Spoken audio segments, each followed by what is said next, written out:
Joining me today is Jerry Gray. He is a British Australian expat living in China. He has a background in law enforcement. He was a police officer in the UK, and he was also involved in the security industry in Australia before moving to China. In China, he has been to Xinjiang several times over several years, and I thought it would be a great idea to get his take on this so-called former police officer from China talking about alleged abuses he now is claiming to CNN and Sky News that he took part in. And he was also part of the so-called Uyghur Tribunal. He gave his testimony on June 7th, 2021, this year. And his story is not adding up. He has told multiple stories. None of them match. And so we're going to go over this today with Jerry, and he's going to share with us some of his expertise and also his experiences, both in law enforcement and his time in Xinjiang. So welcome, Jerry. Thank you very much for joining us. We were talking before the show. You have a lot of really interesting stories. We almost didn't start recording because we were talking. Run out of time from the preamble. Exactly. So, anyway, well, thanks for the opportunity. It's good to finally meet you online. I've been following you for a long time, so it's great. Yes, and I've caught some of your other interviews, and very interesting stuff. And I'll link to that and whatever else that you have, your channel and everything, so people can find you and follow you, because you put out a lot of interesting content. But let's get into the Uyghur Tribunal. So first of all, what is the Uyghur Tribunal? It was set up in the UK, but it's not by the UK government. It is set up by the World Uyghur Congress. This is funded by the US government. They admit that they initiated it, they organized it. Where is it? There's this one right here. This is a Voice of America article. And so they even had members of the World Uyghur Congress staffing the tribunal. So it is a bit of a conflict of interest, especially since the World Uyghur Congress is openly separatist. They call Xinjiang East Turkestan, and they claim that it's being occupied by China. So that's very problematic from the very beginning. But we want to talk about this guy. We want to talk about him because in December, this tribunal is going to give its ruling. And just in case they try to make some sort of media storm, it's better to just have as many people familiar with this as possible. So, Jerry, when you first saw this, what was your initial reaction to listening to him on CNN? Were you aware that he was at the Uyghur Tribunal in June? Because this was CNN interviewed him in October, or published this in October. I was aware, but I was aware of him as a different character. He's got two names. So he's using the name Jiang, which I think we probably should, before we even start discussing and debating him, his statement is in the name of Wang Liejian. Now, Wang is a police officer, apparently, and one thing that we really need to put out there in the open, if he is a police officer in China, or was a police officer in China, then he has absolutely no need to hide his identity. The mask and the dark glasses are an act of theater and nothing more. There is no doubt whatsoever that if China is missing even one police officer, they already know. They know who he is, they know where he came from, they know where he went, they know when he left the country, they know who this guy is. So we've got one huge act of theater. And if I were a cross-examiner, if I were either a police officer or a lawyer, and I was in this supposed tribunal, which is not a court, I would probably, the first question I'd say to him is, why do you think that the Chinese police may not recognize who you are? They know you're missing. When did you go missing? I would be asking questions like that. Now, the problem we've got here is that they're all saying that they all need to be protected. Their identity needs to be protected. So they're not going anywhere with the identity thing. And they're not allowing anybody to ask him questions about his identity, which means that we can't prove that he really is a police officer or really was a police officer. So that's the first thing. My first thought is he's not a police officer. If he is, there's no need to hide the identity. End of story. The police officers here in China already know who he is, and they know he's missing. So to protect his family, there's no need to protect his family. The family won't be in any trouble if they haven't done anything wrong. So it's effectively just an act of theater, and it creates this kind of the mask and the dark glasses and the voice creates a sinister overview that is just not necessary. It's really just an act of theater, nothing more than that. His uniform is not quite right. It looks okay, but it's not quite right. The badge, the dimensions of the badge are not right. Now, there's been a lot of talk about this picture. So if you just above the Great Wall of China, there are two blue characters, and they're Gong An. The first character is Gong, which means public, and An means safe. That's the one, that one. That's the one on the left that you just pointed at is actually a genuine police badge. That's my photograph of a genuine police badge. The one on the right has a slightly different character, An. The top line across has two barriers coming down, and it doesn't seem to have them. Now, the lighting and the shading and the coloring, they're all down to the fact that this is just a photograph from a video. So I wouldn't worry too much about that. But one thing you can't change is the dimensions of the badge. And the dimensions of his badge is longer and his badge is wider than the genuine police badge. So I think there's a bit of an issue there. And I've seen, you showed me a little while ago, he's on Sky News now, and there's another one where he's seen putting on his jacket and they close in on the badge and the badge is correct. So yes. I think probably they have got wind of the fact that there is an issue with the badge. Let's get a new badge, or let's get a new uniform and get it right, and then we'll show it. Now, that's me being a little bit cynical, and I think this is the scene here. So we're getting a view there. We've got a nice clear view of the correct badge. So we don't see it when he's wearing it. Interestingly, Jerry, we see a view of the badge, but not him wearing it. Yes, well, there's that. There's also the theatrical aspect of all of this. So you just mentioned about how, he's pretending he needs to hide his identity, but surely China knows one of their police officers is missing. He claims he was an officer for 10 years, so he was kind of up there. He wasn't just some foot soldier. They know who he is. And then you just saw him in this video, putting on his uniform. That was very deliberate. He was there with Sky News and they were like, "Hey, take it off and then put it back on so we can film it." It's ridiculous. It's all theater. It's all there for the audience to consume it. There's nothing authentic about any of this. So there's also that for people to keep in mind. So you're bringing up a lot of really good points about this. Yeah, I think so. Now, let's move on with the police officer. One of the things that CNN showed him doing was showing photographs. Now, when you show a photograph to somebody nowadays, you show them the photograph on your phone or on an iPad or something, or a laptop. You don't show photocopies of photographs. And I would say that should raise some serious alarm bells. If somebody who is a police officer, and let's assume that he's a real police officer, let's just assume that for now, he would know that a photocopy of a photograph is not an acceptable piece of evidence.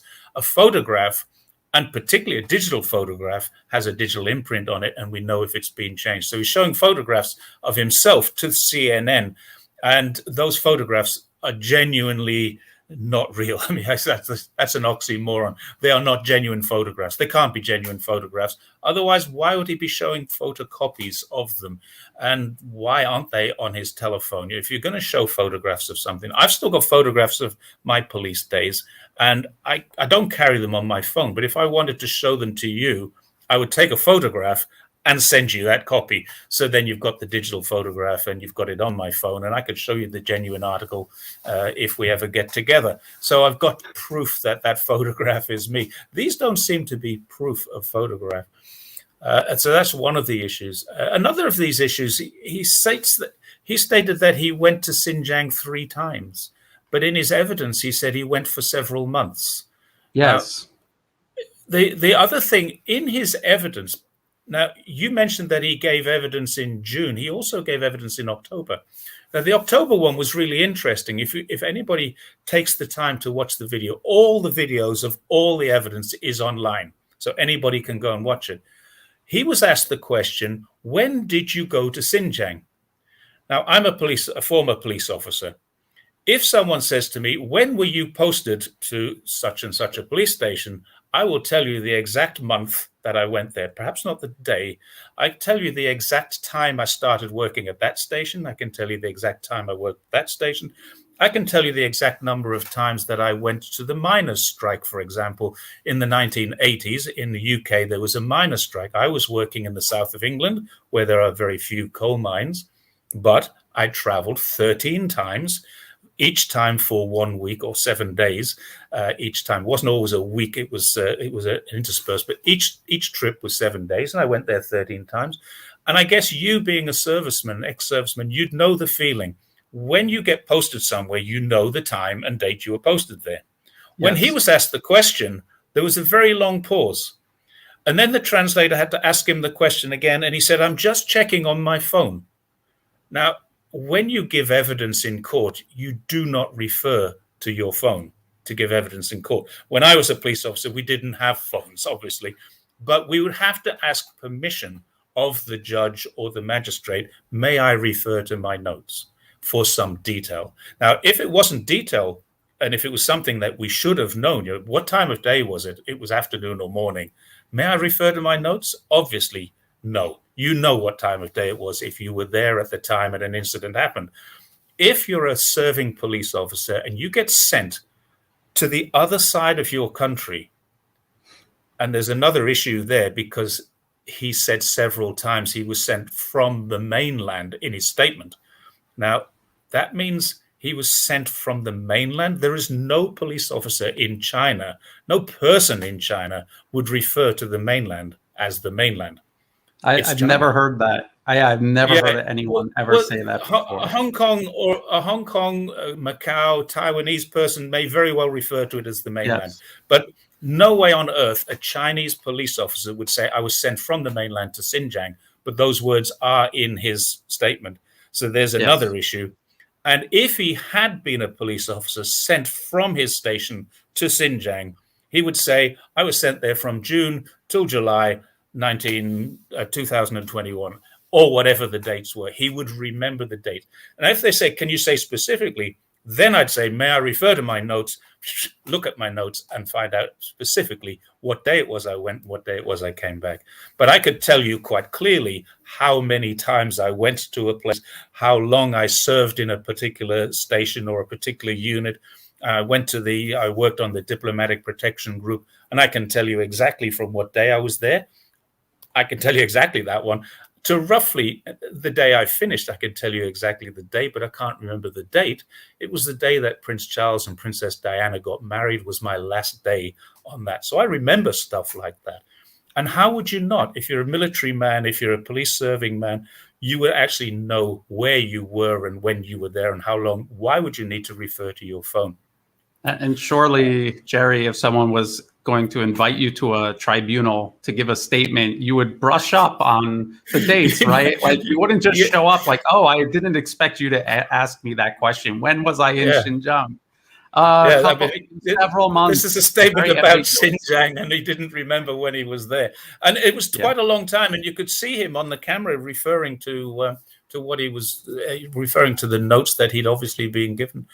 Actually, if you want, we can watch that real quick because there's some other very bizarre. Like he has a translator, but when he speaks English, like kind of clearly, also. So maybe let's take a look at this. Maybe.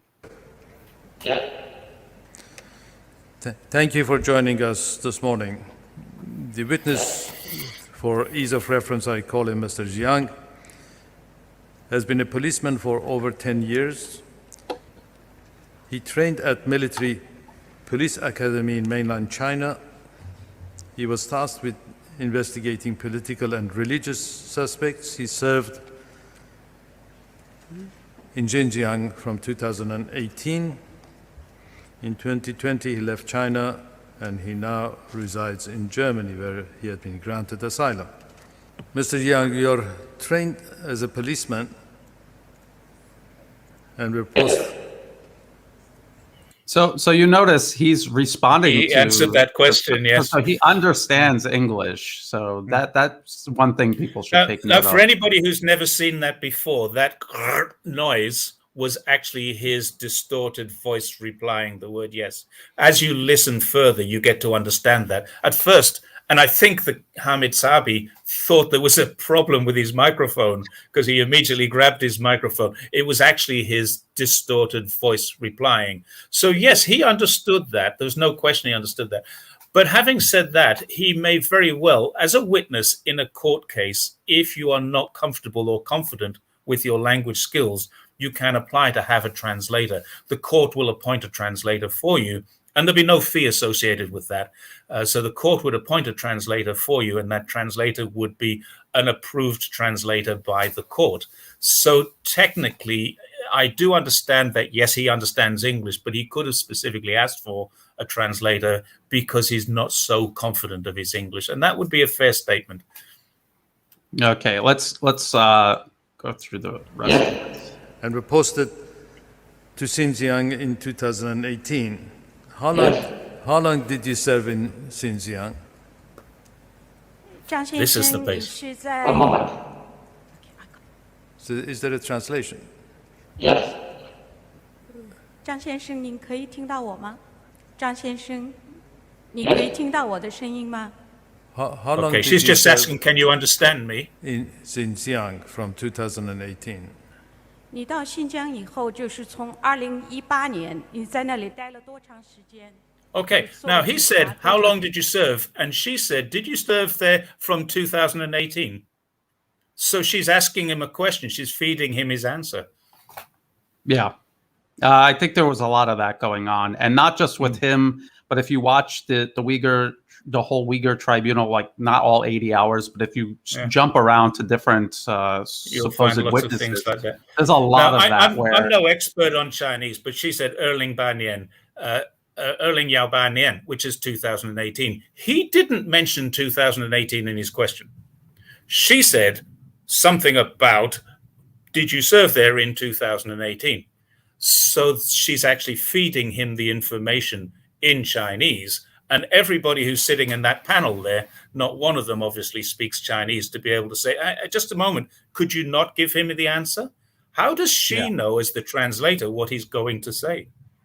Yes, exactly. Well, because again, a lot of them were actually from the World Uyghur Congress, and they're the ones who orchestrated this entire bit of theater. It gets weird because watch. This Let's is watch. the point now where he has to go and have a look. I'm sorry, I think there is some technical problems here. Can you hear us, Mr. Jiang? Yeah, I can hear, but I'm looking Yes, I for can the translator. So yes, I can hear, but I'm looking for the dates, I think is what he says. Clearly, because of the voice distortion.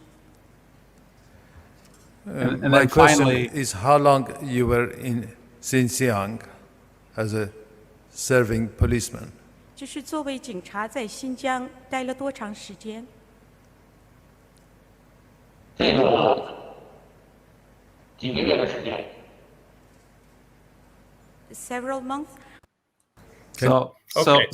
Stop. all of that just to get to several months. I was there for several months. Like I was in the Marines probably like 20 years ago now, and I still remember basic training is 3 months. Marine Corps combat training is 1 month. I was in my MOS school for nine months, and I was in Japan for 2 years. A little more than 2 years. I can tell you that from 20 years ago.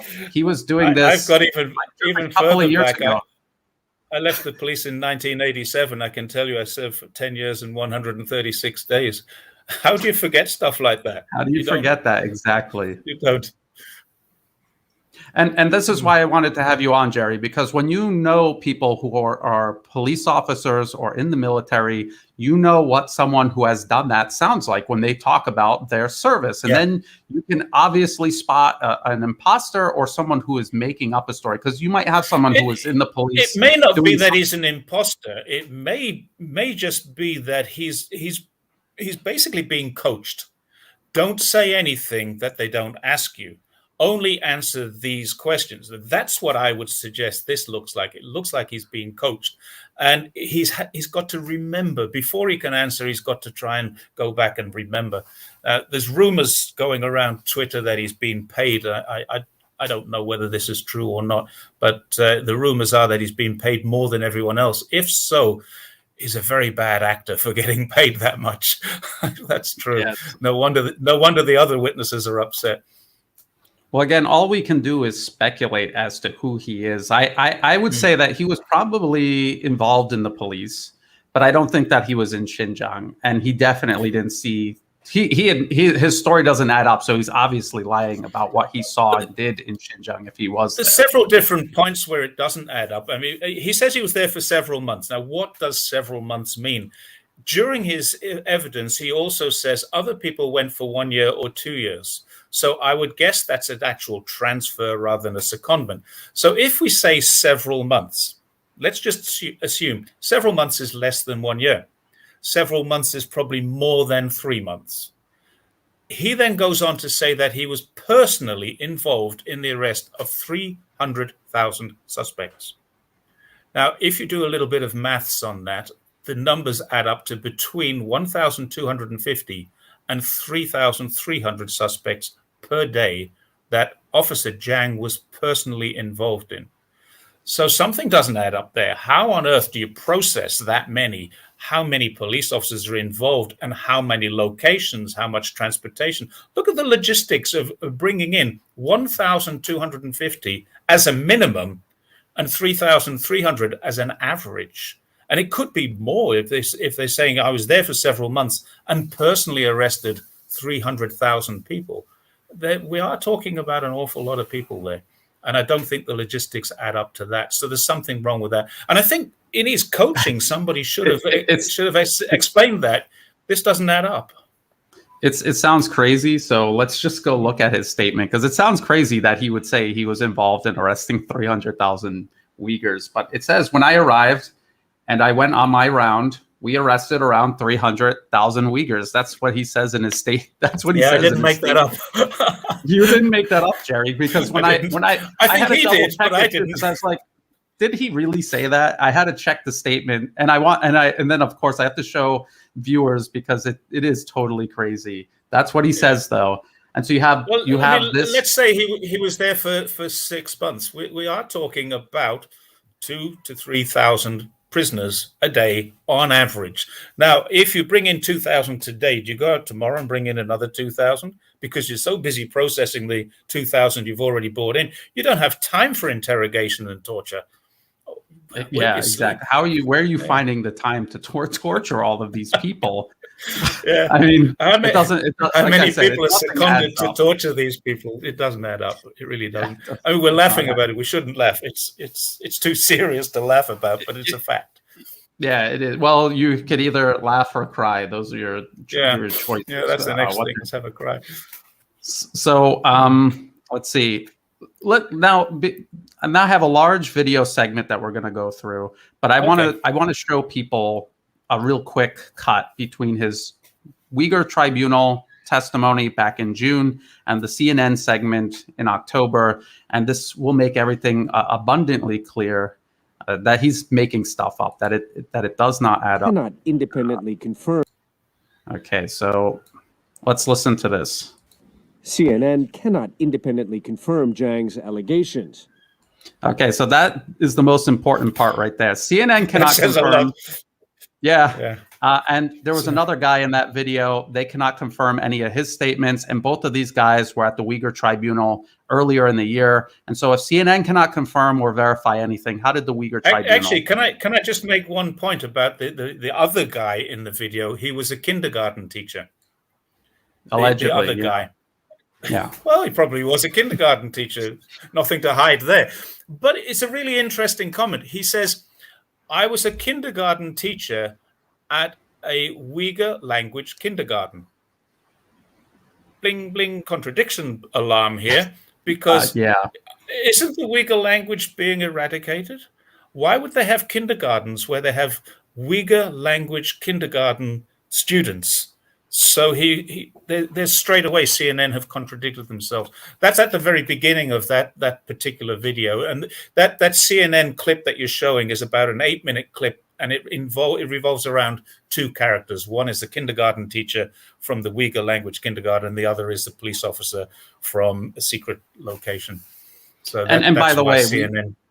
Go on. Yeah, and we were talking before the show about the AP article that just came out. And if you read through the AP article, they're showing you the Uyghur languages everywhere. They have bookstores with Uyghur language books. So this Daniel was always... Dumbrell walked into a bookshop. Daniel Dumbrell did a tour into Kashgar. He walked into a bookshop, and first book he picked up was in Uyghur language.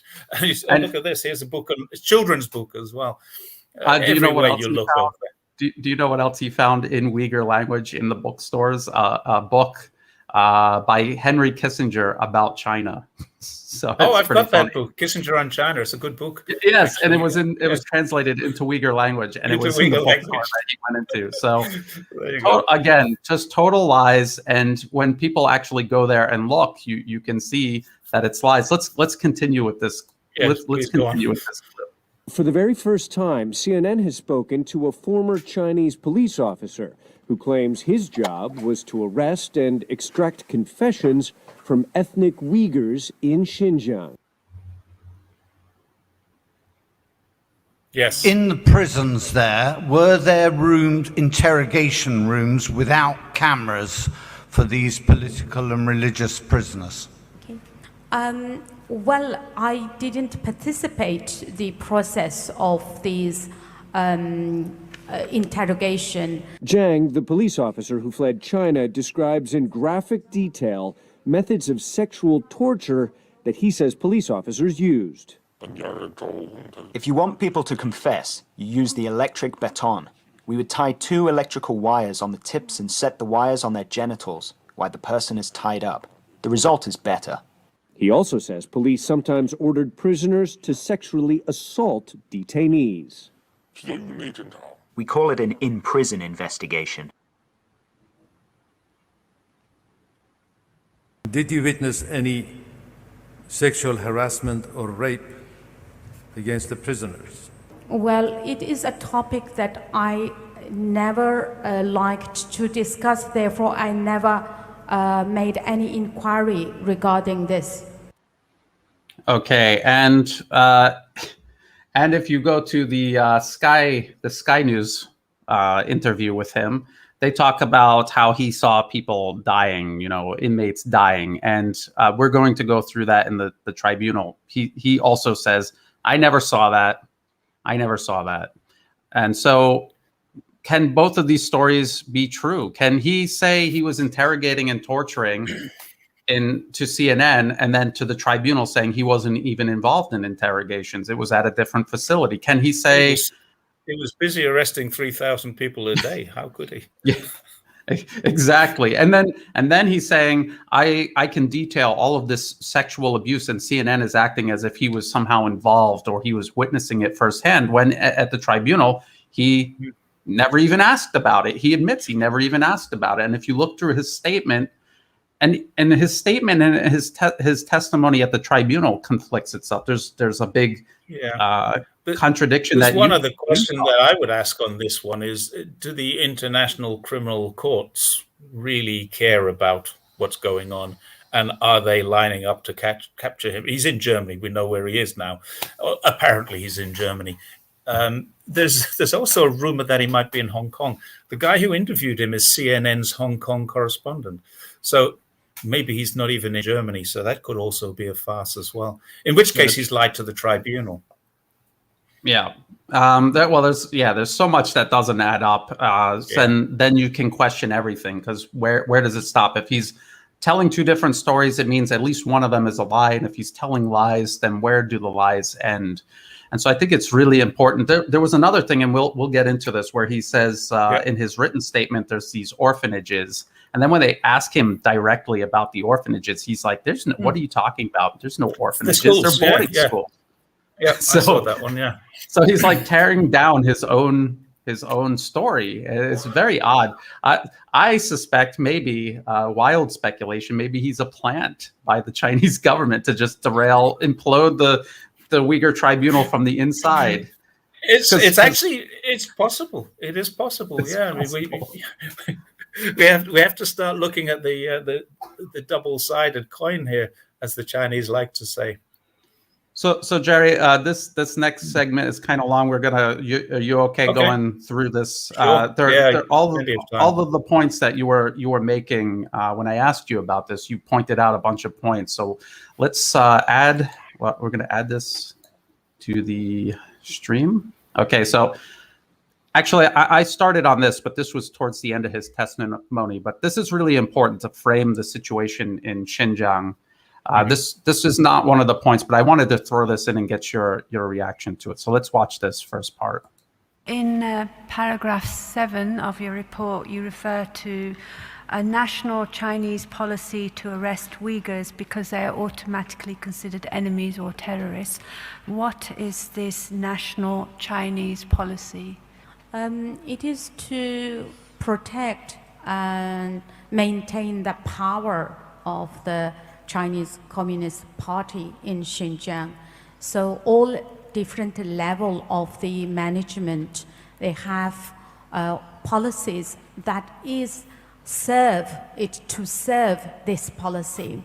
So it said very clearly that shall not give any opportunity for these separatists or the so-called the terrorists to achieve their own goal, and that is to separate Xinjiang and to achieve their own ideology to build an independent or a separate country. Okay, so what is he admitting there? He's admitting that China has a policy to prevent violent separatists from carving territory off of China, which is the policy any country would that have. Doesn't. Yes, right. So exactly. China has a policy to protect against separatism. I should think that the American government have that about Alaska and Hawaii and California at the moment, and probably a few dozen other places as well. There's no country in the world that doesn't have a policy to say that, look at the UK with Scotland. Scotland wants, and they're going through the processes. You're allowed to talk about it, but they're not allowed to do anything about it. Look what happened in the 1970s. Oh, in fact, let's go back further than 1970s. We go a whole 100-year period from early 1900s right the way through to the 2000s with the IRA. And the policy there was there were some people who wanted to take Northern Ireland and make it part of a united Ireland as a separate country. United Ireland, or Ireland as a country, was independent for 100 years, and Northern Ireland as part of the United Kingdom. Now, anybody who lived through that would know that this is not any sinister sort of policy. It's written into law. There is one China. It's in the Constitution. Hong Kong, Macau, Taiwan. Tibet never was an issue. Xinjiang has never been an issue. They have always been, and even the KMT before the Communist Party, Tibet and Xinjiang were part of China. So was Taiwan. Everything just boils down to this is normal day-to-day operations in any country. There's nothing to see here. Just move along with that one. Let's make something sinister out of nothing. Exactly. And what does he do? He's demolishing this notion that China just woke up one day and they're like, I don't like Uyghurs, so let's carry out genocide. Because we don't like them ethnically, we don't like their culture. And something that I just think it's really important to point these things out. This was from the Los Angeles Times. It's from 2016. It's about in China, rise of Salafism fosters suspicion and division among Muslims. And this was because Saudi Arabia, the government, was exporting Salafism or Wahhabism. Yeah, it's a politically motivated version of Islam. It has political and military aims. And they were radicalizing people in Xinjiang, and they were turning people against Uyghur Muslims against each other. That's actually how it started, not Uyghurs against the government. It's really interesting, Brian, that when you go back to pre-2017, almost every article that you read about China, because China at the time was everybody's friend, almost every article you read about China that had this issue in it, specified the same kind of thing. There are problems, there are issues, there are really difficult situations going on in northwest China, and this is why the United States and the United Nations declared the East Turkestan Islamic movement to be a separatist movement, to be a terrorist movement.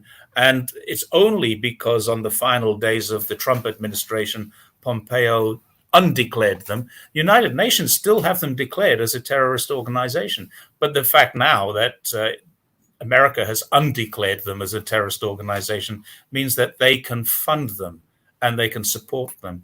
Now, the big problem there is that they're breaking UN Charter law. They're breaking UN Charter. So the UN still says this is a terrorist situation. But the United States, and I know you've talked about this before, are completely above every single international law. The International Criminal Court can't touch them. The International Court of Jurists can't touch them. The UNCLOS, the United Nations Convention of the Law of the Sea, can't touch them. They're not part of any of these things. They refuse to acknowledge this. So they are actually breaking the United Nations regulations by supporting East Turkestan Islamic movement. And in doing so, the United Nations should be saying to America, hey, you've got to stop this. But America will just say, no, we do whatever we want. And that's the biggest problem we have now. America is a law unto itself. Exactly. And when you take that, a terrorist organization, and you look at these older articles, so this is from the BBC from 2014, they used to list all of the attacks, the hundreds of people killed, the scores in other cases, and it was spreading across China. It spread outside of China. There were thousands of extremists who went to Syria to fight alongside Al-Qaeda and ISIS. So there's also, that was a real you're problem. in Thailand. There was a huge problem in Thailand a few years ago. Yes, where, 2015. The Thai government handed back some Uyghur terrorists, as they felt they were terrorists, handed them back to China. And then I think it was a suicide bomber, went into one of the temples in Thailand and blew the place up. Yeah, it was a shrine. And it wasn't a suicide bombing. They put it there under a bench, and they left, and it killed 20 people. And it was extremely grisly. And I think it was several months after that happened, but it was a very clear message that you defied the United States. You sent these Uyghurs back to China instead of letting them travel on to Turkey, where they were going to go join terrorists in Syria. And so this is the price you pay for defying this agenda. Yeah, so this Uyghur issue was an international terrorism threat, and this is what China was responding to. And this is what this Mr. Jiang, this is what he was admitting during the Uyghur tribunal. This was what was driving Chinese policy. It was not some sort of ethnic genocide.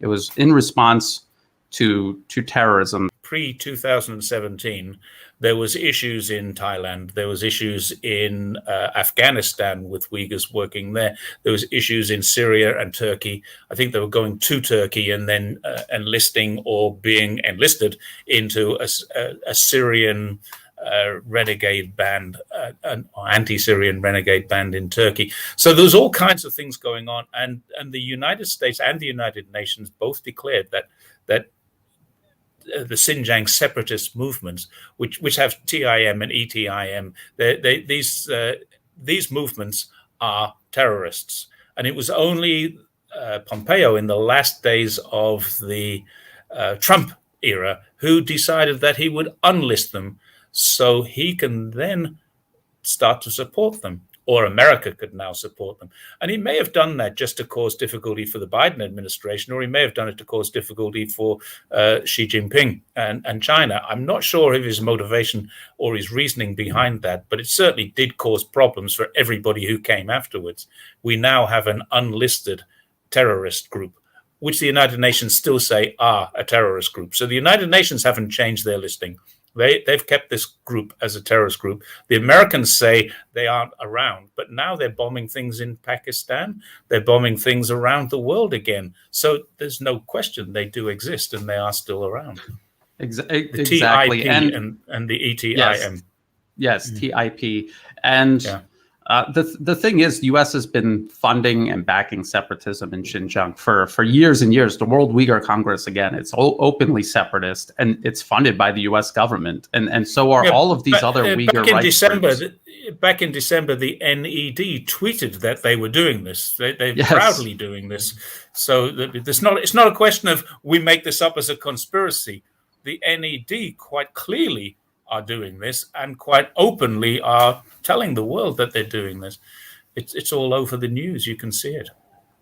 Yes, and actually, just real quick, let's take a look at this, because maybe people won't believe us. It's called Xinjiang/East Turkestan. That's how it's listed on the NED. And East Turkestan is not recognized by anyone in the world except for separatists, extremists, and terrorists. And of course, they're state sponsors in the U.S. government. They also refer to it as East Turkestan.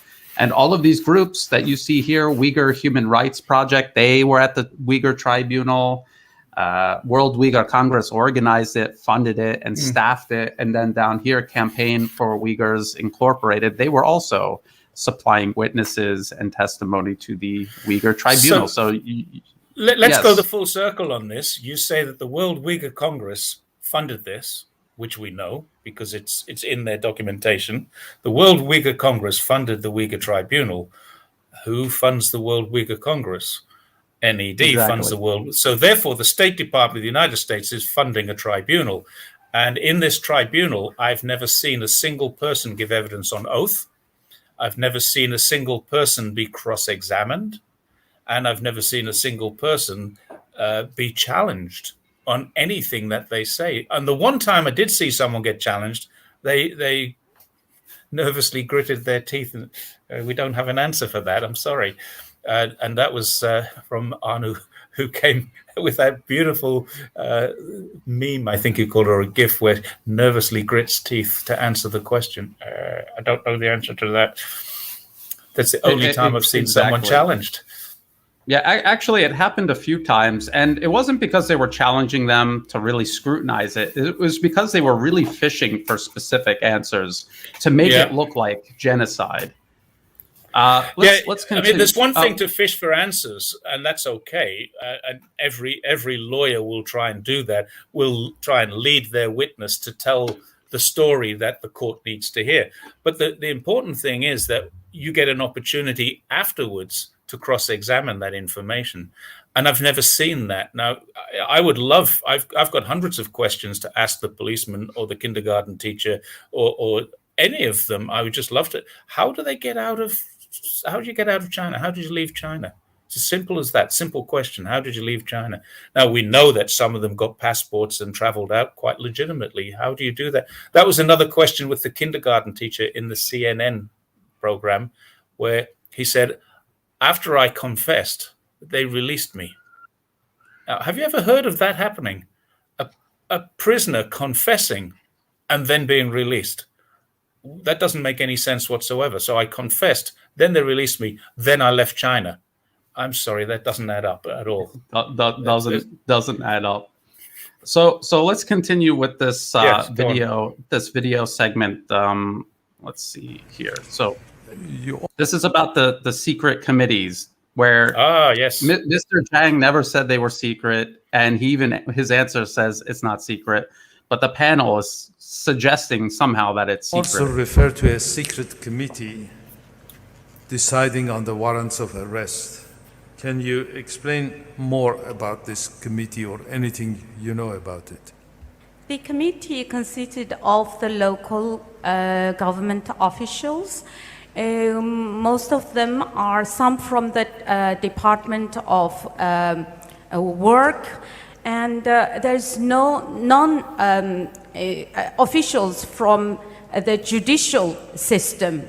So the committee, the main purpose is to how to convert or correct the political view, the so-called incorrect political view, or people who had the problem with their thoughts.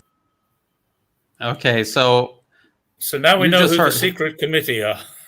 Yeah, exactly. And it was no secret, and they were just inserting that in to make everything sound more sinister. And did you also notice that they keep talking about the wrong thoughts, the wrong ideas.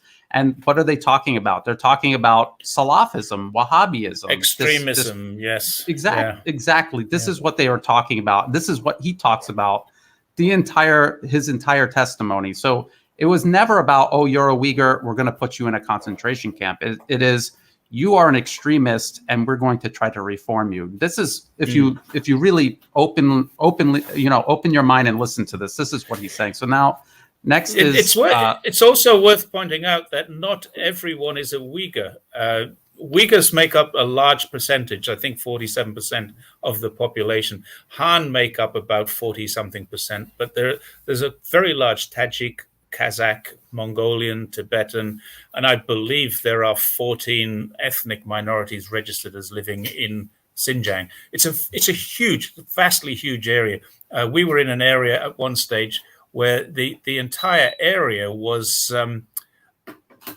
Mongolian. So the street signs were all written in this Mongolian script, which you see comes down the sign.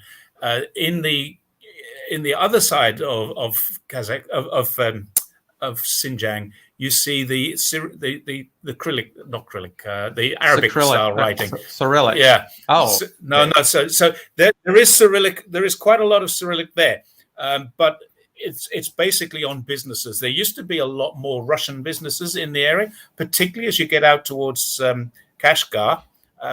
Sorry, not Kashgar, Kurgas. Kurgas is on the border of Kazakhstan. And Kazakhstan has a very huge Russian influence. Basically, it was the border of the USSR at one stage. In fact, much of Xinjiang used to border USSR, which is why it got the Turkestan name, because the USSR, Kyrgyzstan, Tajikistan, Uzbekistan, they're all in that area. And that it was a Russian, I think it was a geologist who gave it the East Turkestan name. And basically, it was just for Russian maps that it was done. So it's worth pointing out that when you say the Uyghurs, it's not Uyghurs. It's Islamic extremists, and some of those are Tajiks, some of those are Kazakhs. And we've actually seen some of these evidence, some of the evidence coming from the witnesses. Quite a lot of them are Kazakhs rather than Uyghurs. So this isn't a Uyghur ethnic cleansing thing. This is specifically a fundamental Islamic thing, and only extremists. Because if you travel through, you see Muslims everywhere in northwest China, Gansu, Ningxia, Xinjiang. Everywhere you look, there are Muslims and mosques all over. So they're not eradicating Islam at all. Yes, and that's a very important distinction to make. And again, he's going to make it himself all throughout this this clip. So this next part is about the Integrated Joint Operations Platform. Now, I'm not going to include his answer. It's kind of long. I don't think it's relevant to the point you wanted to make about this, but let's just listen to the question first. Have you heard of a computer program called Integrated Joint Operations Platform? Okay, so he's asking him this, and Jerry, you suspected this was because they're trying to establish that he was an actual police officer. But what is the problem with this? Well, it has its own Wikipedia page. I mean, I can tell you a lot about it. I've actually been into a police office. The police are proud of this. This is not something that's secretive at all. I used to be a member of an organization which was from my city, the Zhongshan Foreign Advisors Council. And as a member of that, we got taken to different places to show off, basically. If they have a new development, a new office, the government would say, come and have a look at this. So we could disseminate the information to other foreigners in the city. You can go here for this, you can go here for that. And I went into one of these offices, and it was a joint integrated platform. And basically what it is, they have access to things like social media as well, but they also have access to all of the cameras. And effectively, there was a documentary a little while ago where they did this. They dropped a guy off at a train station and said, let's see how long it takes to pick you up. And it took like 18 seconds to pick him up because it has facial recognition. It shows his ID number next to his face. And it really was very, very simple. It's a fantastic, from a police officer's perspective, it's a fantastic system. And it's just been, I believe it's been sold. I think Malaysia have just signed up to buy the same system. So it's not a secret. Anyone can learn about this. The police here are very proud of it. And the beauty of it is there's almost no crime in China anymore. And that sounds like a really, really big statement. I'm sure there are murders. I'm sure there are rapes. I'm sure there are burglaries and robberies. No doubt they do happen. But, I can't remember when I last heard of one. In the city I live in has 4 million people. I remember a story of a murder in the street where I live. It was a domestic-related murder. And the police came and cordoned off a little bit. But there is no street crime. There's no graffiti. The most annoying thing about Chinese crime is litter. People just, they'll blow their nose and throw a tissue on the ground. They'll finish a cigarette and flick it onto the ground. And they'll open a packet of cigarettes and throw the paper away without thinking about it. That's the most annoying crime. There's virtually no crime. I can walk home from the bar at 2:00 in the morning. So can my wife on her own walk home from the bar at 2:00 in the morning if she chooses to, and it is totally, totally safe. That's what the joint platform does. It actually brings in social media and other things, but it also facial recognition, IDs, everything is linked. So yes, you can actually arrest anybody. And that's another contradiction on this whole witness testimony thing. Every single one of them, if they are a wanted person, is on that list.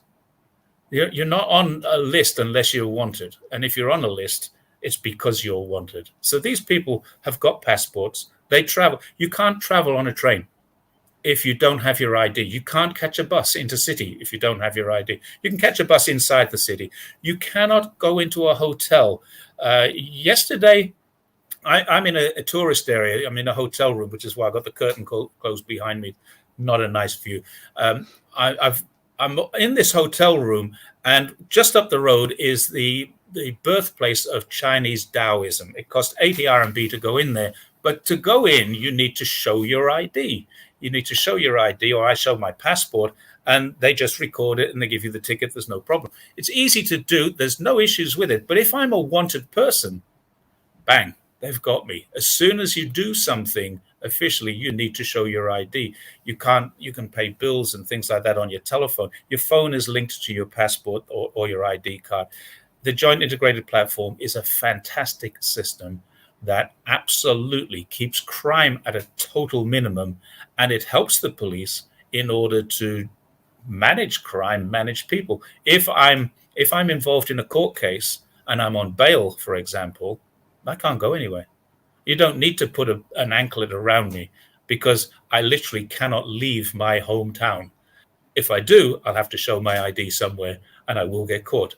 It's as simple as that. These people are not leaving here as refugees. They're not leaving here.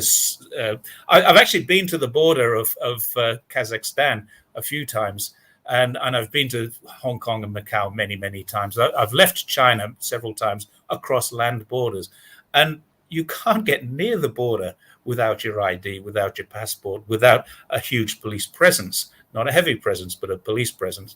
And these guys, they say that they're leaving China and they escaped from China. They didn't. They left China on a passport. And as soon as you put your passport in there, it's called the Joint Integrated Platform because the customs, the immigration, they're all in it. That's why it's so good. So, no, there's no crime and there's no criminals wandering around doing crime. And actually, that's what he said in his answers, that you can't do anything. Anytime you use your ID, they're going to be able to pick you up. They're going to know who you are, if you're wanted or not. And so all of these people claiming that they were wanted and they escaped, there's really is no way, because he's explaining how all seeing and all knowing this system is, and yet they're all claiming they somehow escaped it. Very, very contradictory. It's also been debunked. Daniel Dumbrell debunked it when one of these witnesses got her passport issued while she was allegedly in custody. I can't imagine any government, let alone the Chinese government, issuing passports to people in prison. Yeah, exactly. Remember, we're in a totalitarian state here, inverted commas for that. Yes, exactly. So now let's get on to his claims of arresting 300,000 Uyghurs in, a few months. During your short tour of duty in Xinjiang, you say that there were 300,000 arrests of Uyghurs. Can you give an idea how this huge number was handled? How many a day on average?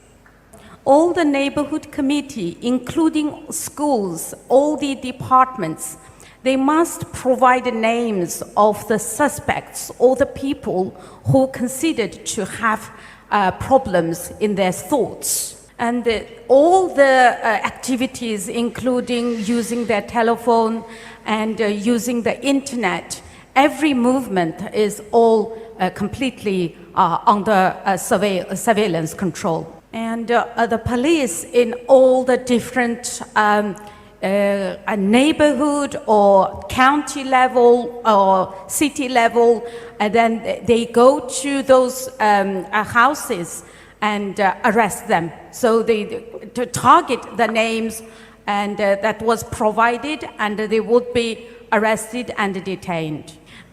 So through this complete surveillance control system, using the data, and also with the information that was provided by different committees, village level, town level, including schools, if students said something that it gives kind of information that there is a tendency of, needs thought reform. Or there are information provided by other sources that if we believe that these people has the thought problems, then we decide that these are their tendency to commit terrorism, and in that we arrest them and treat them as terrorists.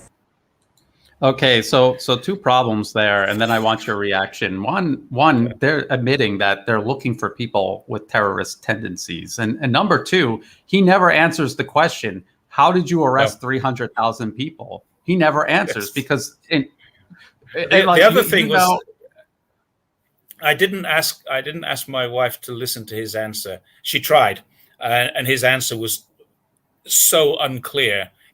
She said, I don't even know what he's saying. I have no idea what he's saying. Now, I understand a fair bit of Chinese, but I'm not fluent, obviously. I'm barely functional, to be honest. I can order food and taxis and catch a bus and stuff like that. But when it comes to this stuff, I just get my wife and have a listen to this. And she listened to it a couple of times, and she said, I've no idea what he's saying. I really can't understand it. She gave a very, very long-winded response. Now, I actually listened to his response, which was much shorter than her response. And it seems to me that a lot of things that he said, she didn't say, and a lot of things she said, he didn't say. Now, you'd need somebody, I think what it needs is somebody to get this sound and actually de-distort it, if that's possible. And the technology involved in doing that, it doesn't matter about the identification of his voice. That's, as we've said, that's just a farce. That's a theatrical stage show. But the fact is, his answer was nowhere near as long as her answer, and her answer was quite comprehensive and wasn't the answer to the question, was how did you manage to arrest, process, and handle 300,000, which is the question I asked at the beginning. I don't know. I mean, I've handled prisoners. I've taken prisoners in, and the process of handling one prisoner can take a long time. Now, of course, you'd have a factory belt for this. You'd have one person searching them, one person processing them, one person locking them up, and then a number of them would be allocated to interview officers or interrogation officers, if you prefer, and so it would go on. But it would have to be a conveyor belt. Even then, you were talking about massive infrastructure. But then again, according to Nathan Russo, there are 680 sites for them to do that. So, if you believe Nathan Russo of ASPI, he's the satellite boy, as he's known on Twitter. He's the guy who analyzes the satellites. Now, he and I have had a few discussions about this, and he's quite a reasonable guy. We talk off Twitter, and we talk on emails about this, and he responds quite positively. He honestly believes what he's saying is true, and believes that I'm misguided. You know, I went there and didn't see anything, and so it must be wrong, because he seriously believes what he says. But the fact is, has he been to Xinjiang? he hasn't been to China. Oh, okay. So the closest he's gotten to China is satellite pictures taken from outer space. I think he was on a beach in Thailand once. That's the closest. Okay. The story goes, he's a very smart guy. Don't get me wrong. The story goes that he was in Thailand. I think he was on a beach somewhere, and he's a bit of a geek. He's a nerd. He's a good guy with computers. He understands computers pretty well, and he found a bunch of Australians somewhere in Syria in the desert, and said these must be SAS troops. And he basically he was able to spot they were SAS troops through geolocating their Fitbits. They all have the Fitbit things, and he was geolocating their Fitbits because they're all in competition with each other to see who's the fittest and the strongest and stuff. And he contacted the Department of Defense in Australia and said, "You've got people at this location, this location, this location." And basically they said, "No, we haven't. That's a secret." And he said, "Well, it's not very secret because they're online with their geolocation. If I was ISIS, I'd be able to locate them for you, and have them taken out." So basically, he got his job with ASPI because of this discovery. He's a smart kid, there's no doubt. And his interpretation is that if a building has a block where accommodation exists, and it has a block where work goes on, it has another block where food is done, and it has fencing around the outside, it must therefore be some kind of concentration camp or some kind of work camp. And in fact, that's every single factory and school in China. They've all got dormitories, they've all got canteens, they've all got buildings where something goes on. So yeah, he's probably right in about 2% of the 680 identified sites. That some of them will definitely be prisons. There's no doubt Xinjiang has prisons, so he will be right, but he's mostly wrong. Yes. Okay. So how you process 300,000 people in the space of, now we're not just talking about 300,000 people. We're talking about a few months, 300,000 people. Yes, and your answer, your explanation right here is what we would have expected a real police officer involved in doing that to give in front of a tribunal, and he didn't. That's what he could not do because he wasn't there, and he can't explain. Like how do you imagine the U.S. Marine Corps moves all of its equipment from Okinawa to Thailand to do Cobra Gold every year? Unless you did it, I mean, you would have to take a wild guess.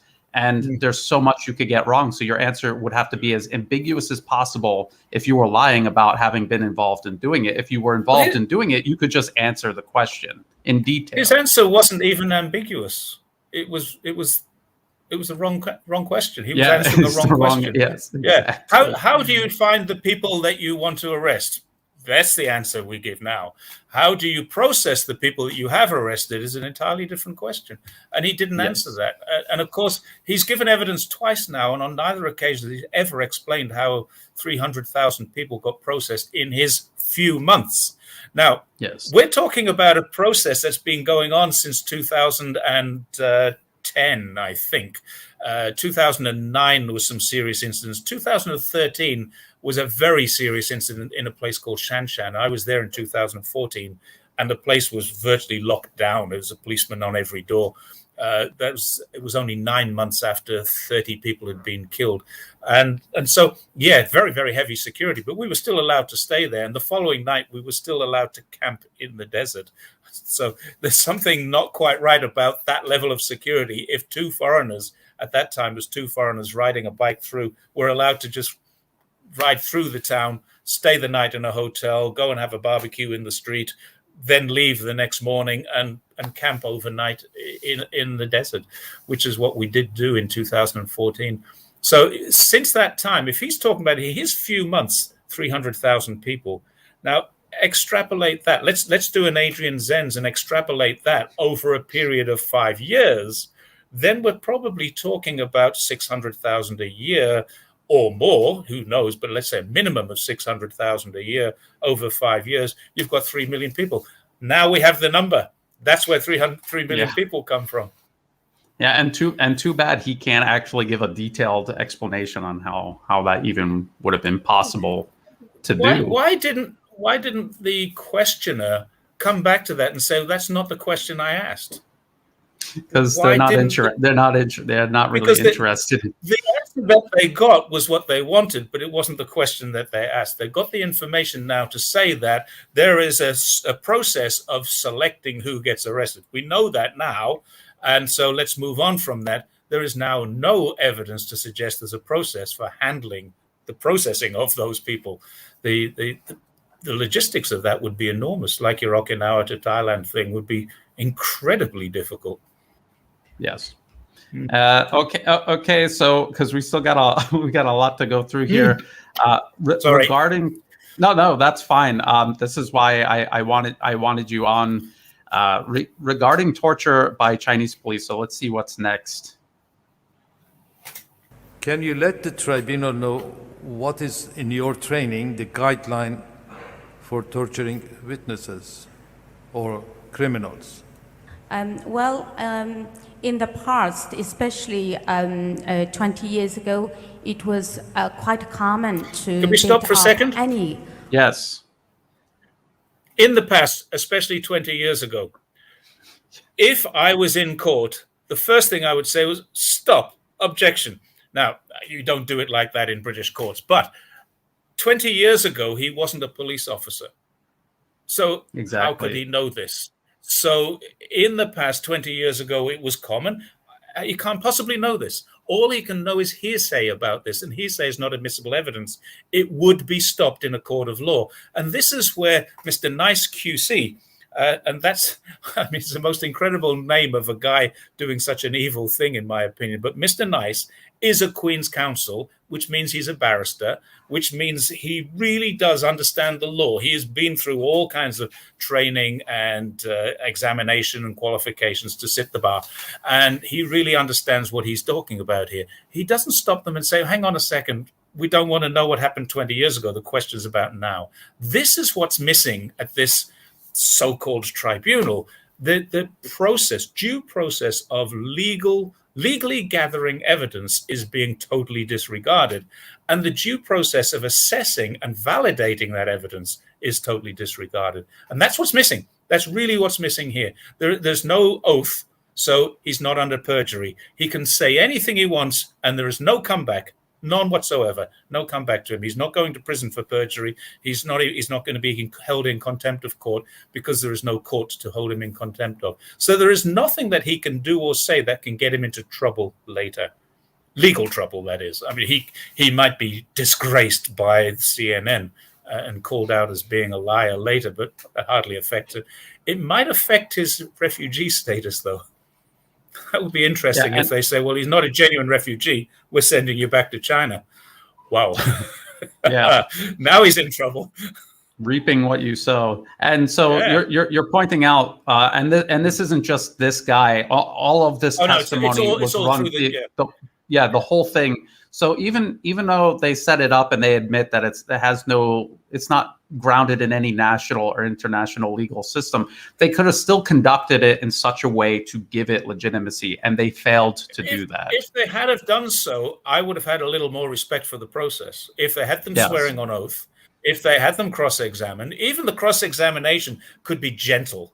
You know, you're not trying to be confrontational with these people, but you can't allow this kind of thing. He's misanswering, or she is. Maybe she's misanswering. And the only way to know that is to understand exactly what he's saying. And we're not hearing it now. I don't know if you've cut it out or it's been cut out for the purposes of the interview. But I heard her asking questions.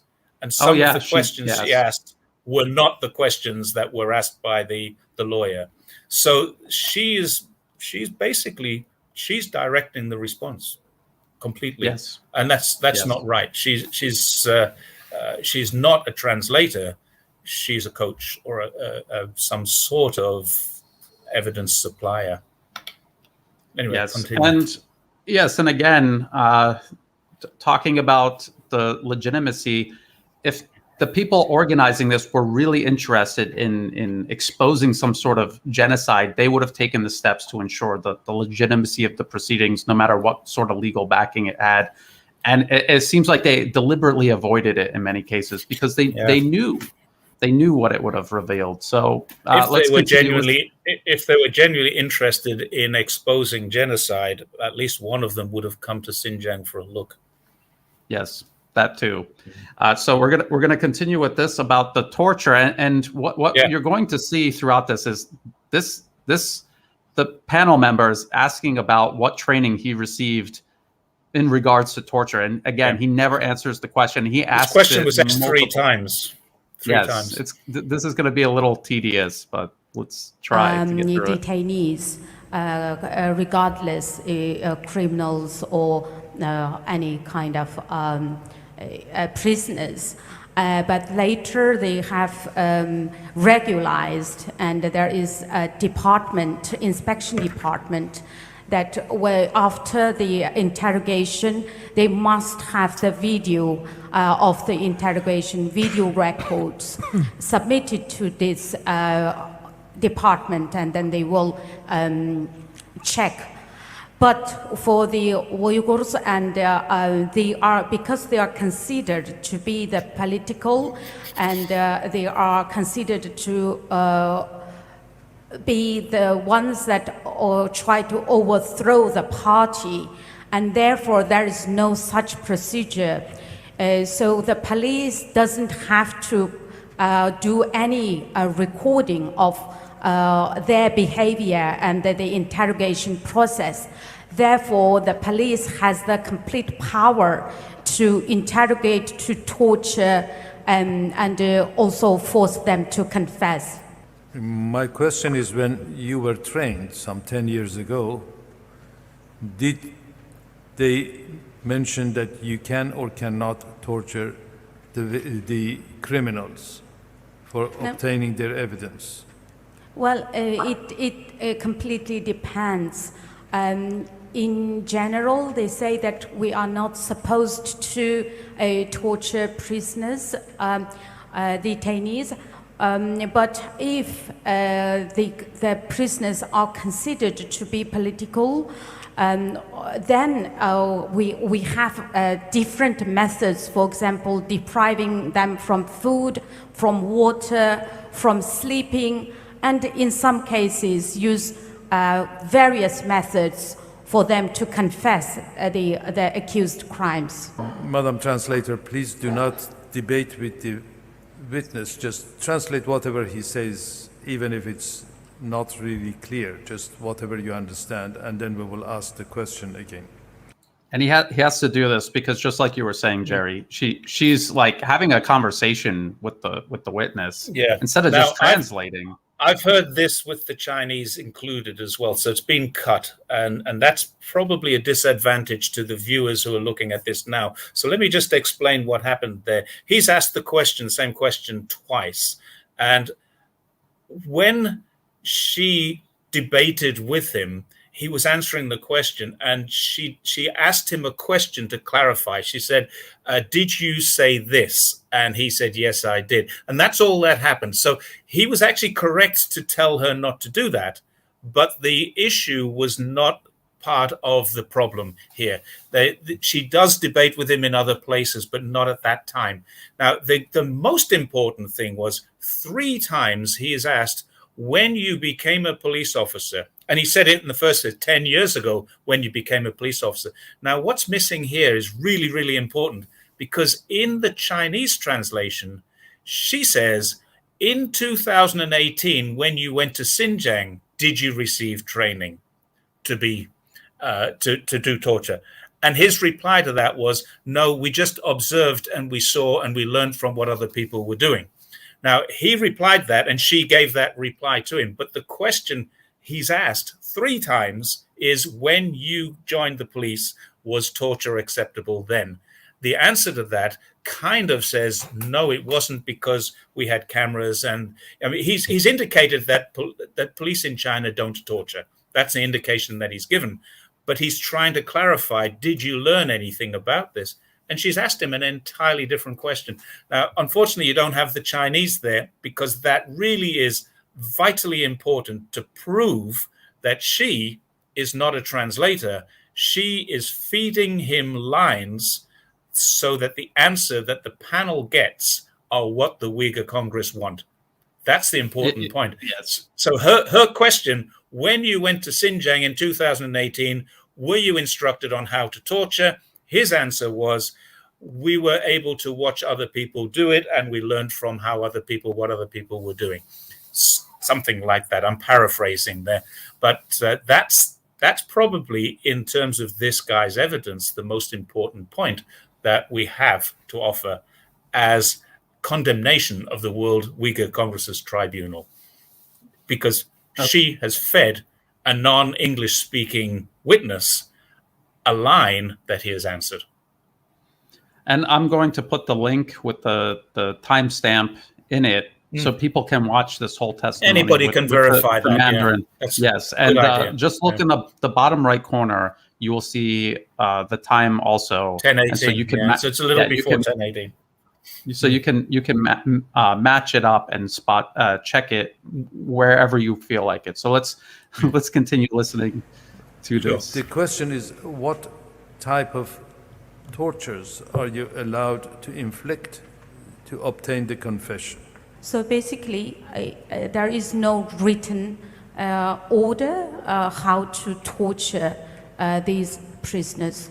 However, the police had the complete power to torture them, as listed in my statement, that these people were tortured severely, forcing the water pipe into their lungs, and all the methods that was listed in the statement is mentioned. When you were being trained, Mr. Jiang, were you also trained for methods of torture? Well, it's quite secret. I am an old policeman, but after arriving Xinjiang, what I witnessed then, I realized it is the kind of unwritten rules that they are allowed. Police has the power to torture prisoners, and you don't need to learn to be trained to how to torture prisoners. But when you watch what happened, you will know what to do. Mr. Jiang, in your training, are you permitted to beat the prisoner in order to extract confession? The police, their ranks are different, and the police who in charge of the interrogation is a medium level, and I was not the interrogation. My job or my role as a police is not as police who in charge interrogation. Therefore, I didn't receive such training. Yeah, so I didn't receive the training because I wasn't the police trained to interrogate prisoners. In Xinjiang, the situation is very different. A lot of things is done very secretly, and the state security police has the power, total power, to arrest the Uyghurs and to carry out their own, according to their own rules. So it is very different. Okay. Yeah. The missing part there towards the end of that, around about the 10:20 mark, was where she did that. Now, you'd need to be a Chinese speaker, even a very basic Chinese speaker, because I was listening to that and I hey, that's not right. And I'm a pretty basic Chinese speaker. That's not right. And I called my wife over. Listen to this question. What does she say to him? And I guarantee you, she says, in 2018, when you went to Xinjiang, were you trained in torture? he never asked that question at all. That's a completely different question. His answer was pretty much exactly what she said for that question. So yeah, there's something going on there. She's led that witness, and I say that this, in my opinion, this is what we call this bingo moment. She has lied to the panel. She has told the witness what the interviewer or the questioner said incorrectly. Now, that's not a mistake. That's not a mistake at all. She was deliberately misleading or leading the witness to a path that was different, and obviously wanting some answer, some different answer. And of course, he said it's not written anywhere. Which, I mean, what police department would write that you can torture people, except perhaps the Americans when they talk about enhanced interrogation? It's not torture anymore; it's enhanced interrogation. Yes, and well, that's a good point, because the U.S. was doing it not on the scale they're accusing China of doing it, and they still documented it. And so where are the documents in China? And he's saying it's secret, it's unwritten. It's just conveniently no evidence at all. And they keep asking for documentation, written orders, oral commands. And he keeps saying there was none of that. And the reason why is because they want to make this look like it was state-sponsored campaign of ethnic genocide. That's why they need that. There's another little contradiction. There's quite another little contradiction there, where she says that the state security police had all the power to go and arrest any Uyghur that they wanted to arrest, when a little while ago he said the arrests were organized by a committee, the secret committee. So exactly. Which is it? Do the state security have the power to arrest, or does the committee tell the state security who to arrest? Or are they all just, is it a free-for-all and anyone could be arrested for anything? And really, it's not clear. It's certainly no clarification in there. That's is a really good point. Now, this is where they're talking about, did he witness any prisoner deaths? Now, if you watch the CNN or Sky News, the Sky News, he says yes. So let's listen to his answer. Did you witness any prisoner dying as a result of torture? I didn't see with my own eyes. But have you heard about it? 听说过了吗? Yes. Okay, now, so did I hear of it? I just heard it from him. So what good does it do to hear something? Why have a witness if all he did was hear? Yeah. Exactly. It's called hearsay evidence. It's not acceptable. And the QC who's leading this, they would say, well, normal evidence rules don't apply. Evidence rules apply. If you want something to stand up, evidence rules should apply. And hearsay is not evidence, unless it's the only time that you can actually approve hearsay to be evidence is a death statement. So if, as a police officer, if I went to the scene of an accident and there's a guy there and he's dying and he tells me what happened and I write it down as quickly as I can, that would be acceptable as hearsay evidence if he wasn't there to give evidence in court himself or herself. So that's the only time a dying declaration or dying statement can be accepted as hearsay evidence. Otherwise, it's just struck out. It doesn't exist. Yes, because anyone can say anything. Even that guy. Did you hear of it? Yeah, I did. Yeah. Okay. I've heard of people dying in China. Happens every day. I just heard him say it, so now I can be a witness because I heard him say it, and he heard someone say it. You've got exactly the same power as he has now. Yes, exactly. You heard it. Okay, and here we go with witnessing. Yep. Did you witness any sexual harassment or rape against the prisoners? Well, it is a topic that I never liked to discuss. Therefore, I never made any inquiry regarding this. Well, I did hear about the assistant police. They heard about the sexual harassments against the detainees. Okay, so he heard from the assistant police who heard about it.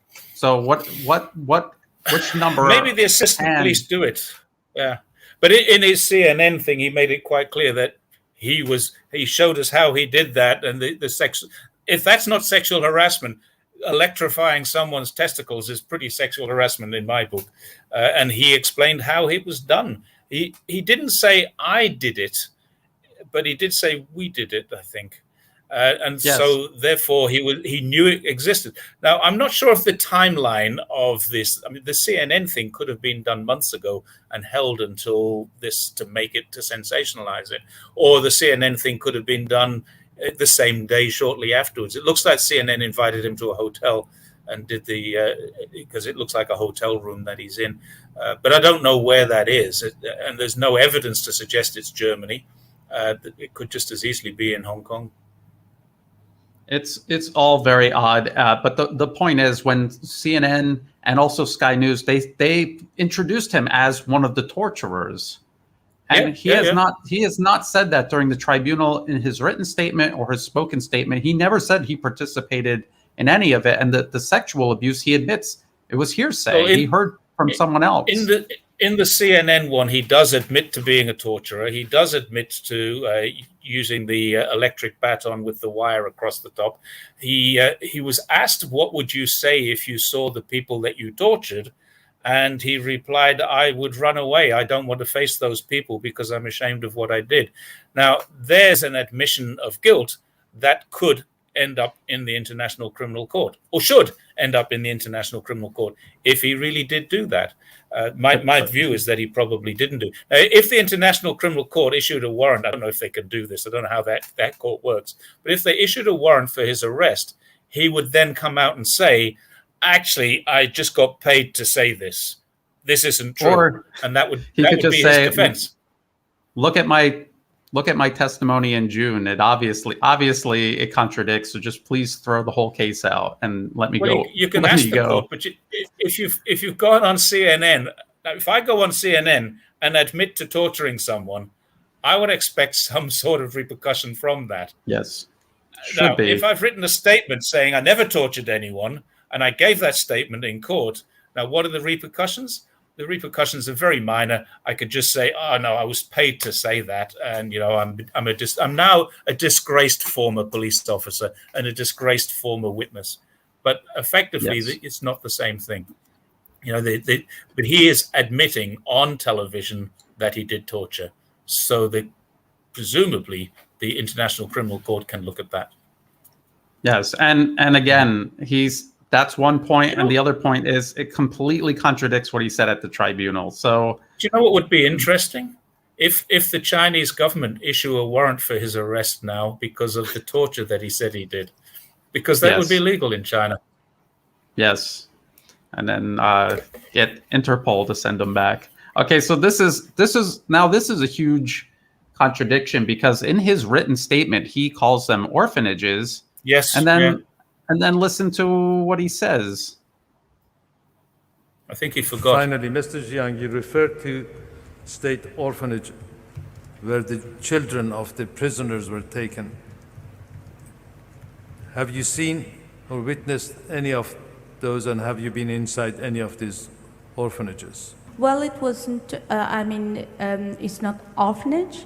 In Xinjiang, all the schools, the children didn't have summer holidays or winter holidays because they lived in those schools. So it's state boarding facilities. So the children didn't go home. They remained there. They recruited teachers from mainland China, and the condition of the children and that so-called schools extremely bad, very poor facilities. In a small, just over 10 square meter room, there are many children slept in bunk beds, and the food also very poor. Okay, now I need to come in on this one, because in the Chinese, again, my wife and I listened to it together. She listened several times to this answer and said, he did not mention 10 meters. I would have picked up on 10 meters, Shimi. I know how to say 10 meters. I know what 10 meters sounds like. He did not say 10 meters. So the 10 meters square where lots of children were living in bunk beds, he mentioned they live on up and down beds. So yeah, bunk beds, And even my wife said, I don't know what he means by up and down beds. It's a bunk bed. So, yeah, the kids live in schools. Now, here's an interesting thing. I came to China in 2004, and I worked in a state orphanage, according to this evidence. I spent my first year of living in China working in a school where the kids spent all week and they didn't go home. Now, some of the kids went home on weekends, but many of them didn't. I had kids, students from places like Taiwan, Korea, places like that. They didn't go home. They stayed at school, and they stayed there through the summer holidays as well. They stayed there through the winter holidays sometimes. So they did stay in school exactly the way he's describing it. And I'm 4,500 kilometers from Xinjiang, and none of my students were Uyghurs. So we're just talking about Chinese kids all have a choice. From the age of about 3, they have a choice to stay in school or stay at home. Now, most of them don't choose to stay in school until they're probably in the final 3 or 4 years. And then they have so much work that staying in school is practical for them. And quite often you find that parents will rent an apartment near the school so that the parents are closer and they can see each other. Or maybe the kid can come home and stay very near the school. Even if they're not, they might live 5 or 6 kilometers away, they'll rent an apartment 500 meters away. Around schools in China, the apartment rents are always a little higher for just this reason, because kids stay at school. It's just a normal factor of Chinese life. Kids, when they're 15, 16, 17, are boarders, invariably. I mean, I've been a private teacher and I've been a full-time teacher. I've actually lived in one of these schools for 3 months while my apartment was being refurbished. I actually moved into the school. My wife wasn't there at the time. She was off doing something else. And I just moved into the school for 3 months. I lived in a dormitory in the school. I had my own room and I was above the kids, but it was a school and I was living there. So I was in the state orphanage. This is a very, very common factor. And so this is the thing that the Western media likes to do. They know that different cultures, different countries have different ways of doing things, and they prey on people's ignorance of how these differences are, and they can depict it any way that they want. So that it's a boarding school, and they're depicting it as an orphanage for children whose parents are in the gulag.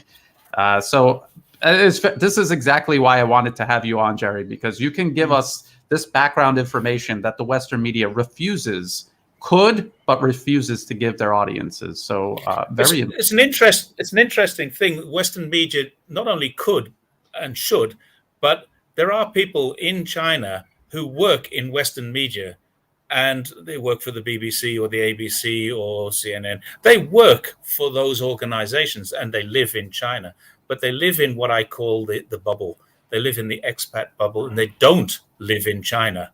They're living inside of the country, but they're not living in China. They never travel within China, and they never experience the proper China. They will meet people from, if you live in Beijing, for example, and you're a foreigner and you're on a decent salary, which most journalists, I think, would be, they'd be living quite well. They'd probably be living somewhere near Sanlitun, which is where all the embassies are and all the foreign restaurants, all the foreign bars.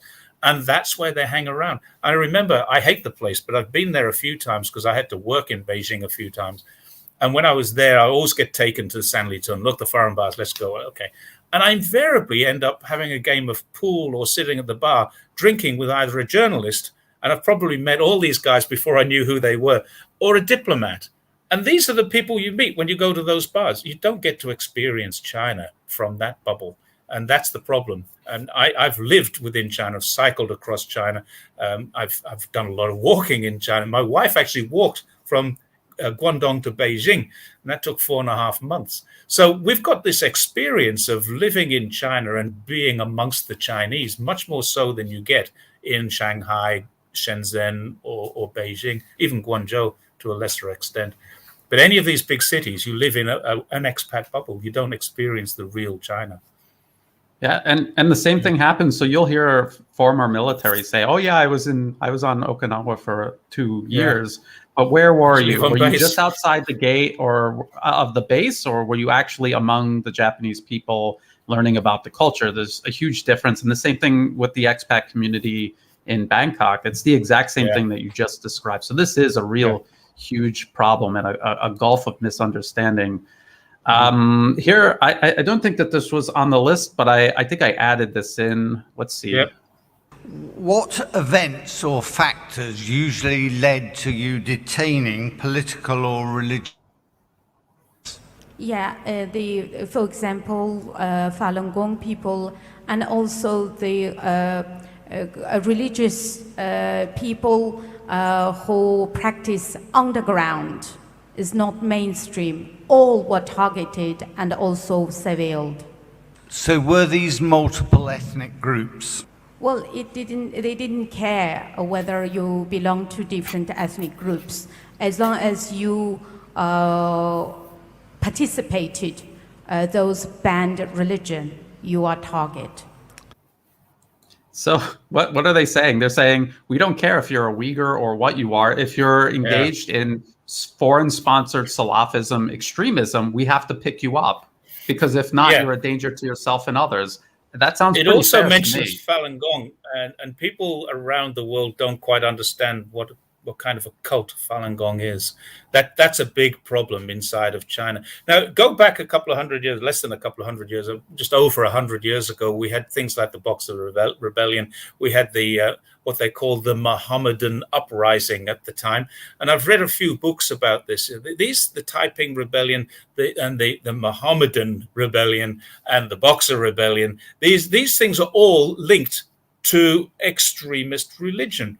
So when you've got 1.4 billion people to manage, which is a fairly substantial amount of people, you really want it to be stable and harmonious. The word they use is harmonious.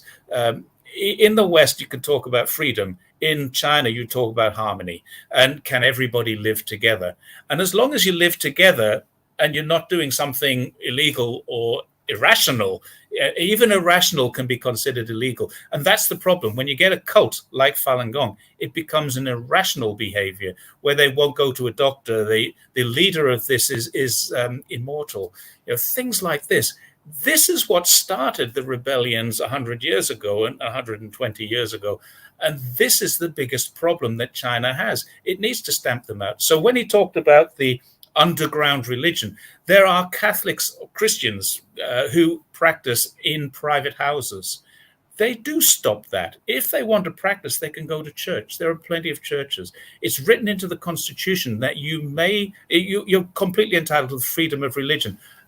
There are thousands and thousands of mosques. I'm not sure of the number. Someone the other day told me 40,000. I thought it was 30,000. But there are thousands of mosques in China. And when you travel across China, you see this. I had a great argument once with Nathan Russo, Satellite Boy, where I posted a picture on Twitter of a mosque that I'd seen in 2014. And it was in a city called Zhongnin, I think it was Zhongnin or Zhongwei, in Ningxia. And I posted this picture of the same, what I thought was the same place, and it was from a slightly different angle. One was a mosque under construction and one was a new mosque. And they were 6 years apart. And I posted these two pictures and said, I would need somebody, I think the city was Tongshin, actually. I would need somebody from Tongshin to confirm this for me, but I think these are the same place 6 years apart. And one had a fantastic, beautiful road leading up to it and trees all around it. And the other one was like a dirt track leading to a construction site, which was a mosque. And he came back to me with you don't know anything, because that's not that mosque, that's this mosque. In fact, in that city, there are 14 mosques. And I said, do you realize what you've just said to me? You're telling me that Islam is being eradicated in China, and now you're telling me that I'm wrong because there are two mosques of this. These are massive mosques. There are two mosques in this city the same size, and there are 14 others. Do you realize what you're telling me here? And this is it's where it's laughable. There are mosques everywhere in Ningxia. Every village has one or two mosques. Every village. I've got photographs of lots. And you cycle past so many of them, you don't bother taking pictures. They are there all over northwest China. So there is no problem being an Islamist. There is no problem being a Catholic. There is no problem being a Presbyterian, the Seventh-day Adventist. There's no problem being a recognized religion. There's a problem with being an unrecognized or unauthorized. Now, then there's the question is, what about the freedom? if I have to authorize it, can you tell me anywhere in the world where a church doesn't get registered in some way? They all do. I know they do in the UK. And the other point to make is, because I've heard people complain that, well, the version of Islam in China, it's regulated by the government. But what is Salafism? It is Saudi state-sponsored religion. So you have two state-sponsored religions. Which one should prevail within the borders and territory of China? It's a very obvious answer. Preferably the safest one. Yes. Yeah. And so it's a common sense answer, but they're trying to add ambiguity because they just hope that you don't know that this extremism that China was uprooting was the actual cultural genocide. It was trying to overwrite indigenous Uyghur Islam with this foreign state-sponsored version, and China was uprooting it, and they're trying to make that out as if that was genocide, when in reality, any state would have done that in China's position. I did an experiment a couple of months ago, maybe 3 or 4 months ago now, where I was online and I just decided to go and see if I can buy a Quran. So I went online and I found Qurans in English, French, Chinese, and Arabic. And I believe if you want to really be a proper Muslim, you need to read it in Arabic. And I get that. I understand that. Of course, I can't read any Arabic. So I thought, well, this is interesting because I now have an option. I didn't buy one. I have an option, but it's there on my phone. There is a track of me going online, trying to look for a Quran. And I kind of expected, because you read so much in the West about this, I kind of expected a knock on the door the next day. What are you doing looking for a Quran? Are you a Muslim? I got nothing ever happened about it. And I posted some pictures on Twitter to say that, here's one in Chinese and here's a picture of one in Arabic. I didn't bother with the rest, but I could find it in French, English. I didn't look for other languages, but French, English, Arabic, and Chinese. You can buy a copy of the Quran, and the price ranged. It was like 13 RMB up to 90 RMB. 13 RMB is less than $2 US. So it was quite a good price too. Yeah. One more question before we move on. Yeah. When you were in Xinjiang last, which I think you said was 2019, did you see Muslims going to mosques and practicing Islam? Did you see that? No, I'm not gonna lie about this. I went to Xinjiang to ride a bike, and it didn't even occur to me to be involved in what I'm now involved in, the politics of it. Never occurred to me. I got into the politics maybe 6 months, 4 months, 5 months later. What happened was I went up there, did the bike ride, came home.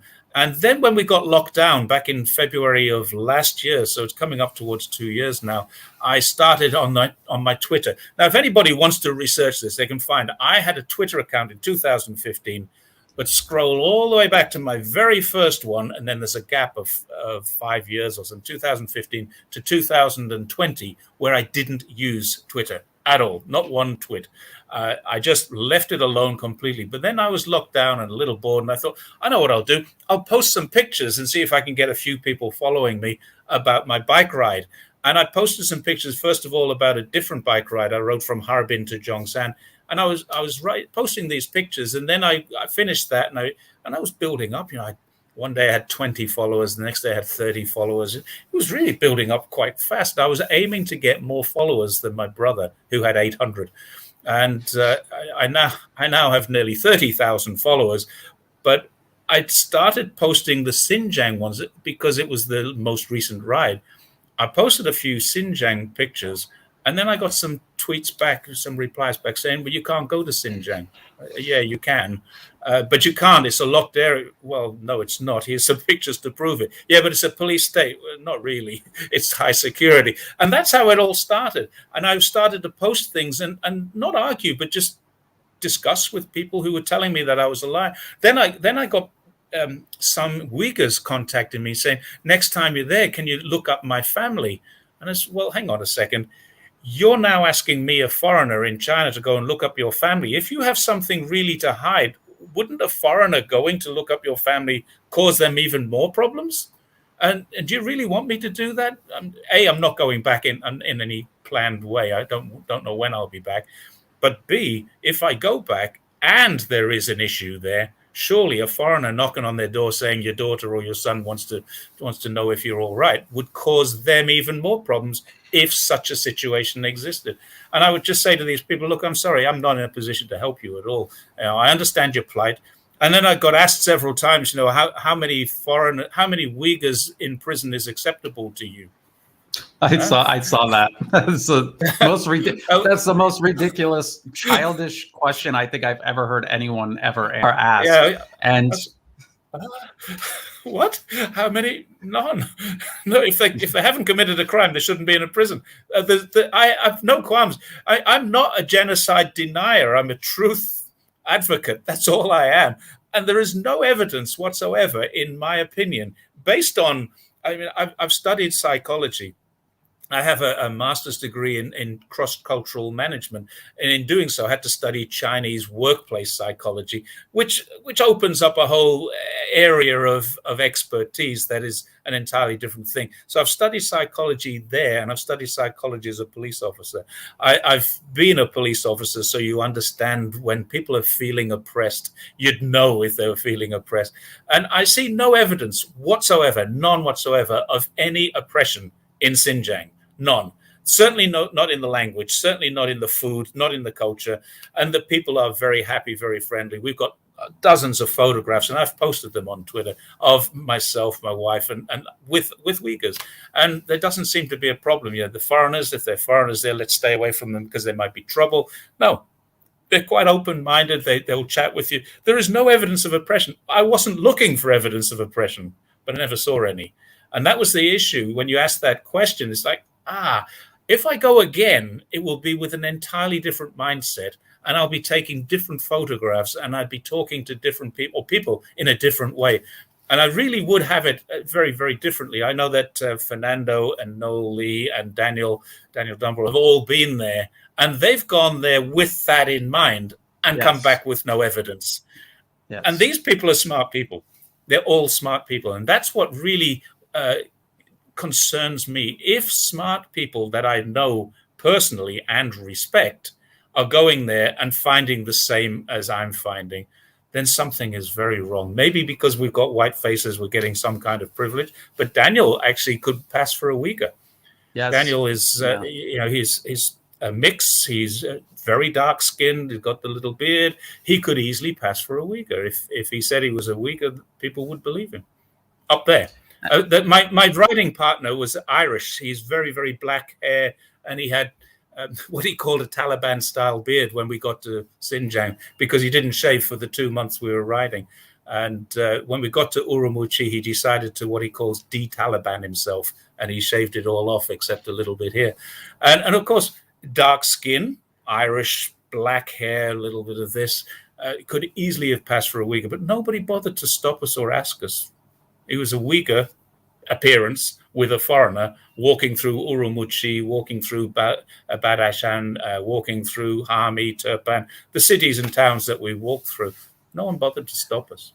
And the thing about mosques, and because there's a lot of mosques in Bangkok, when you go past them, 99% of the time, you're not going to see any activity at all. And it's not because they're shut down. It's because there's only certain times when there's a lot of activity, and you have to be at the right place at the right time and looking for it in order to see any sort of. It's the same with churches. If it's not Sunday morning, it's going to look like it's abandoned. It looks abandoned.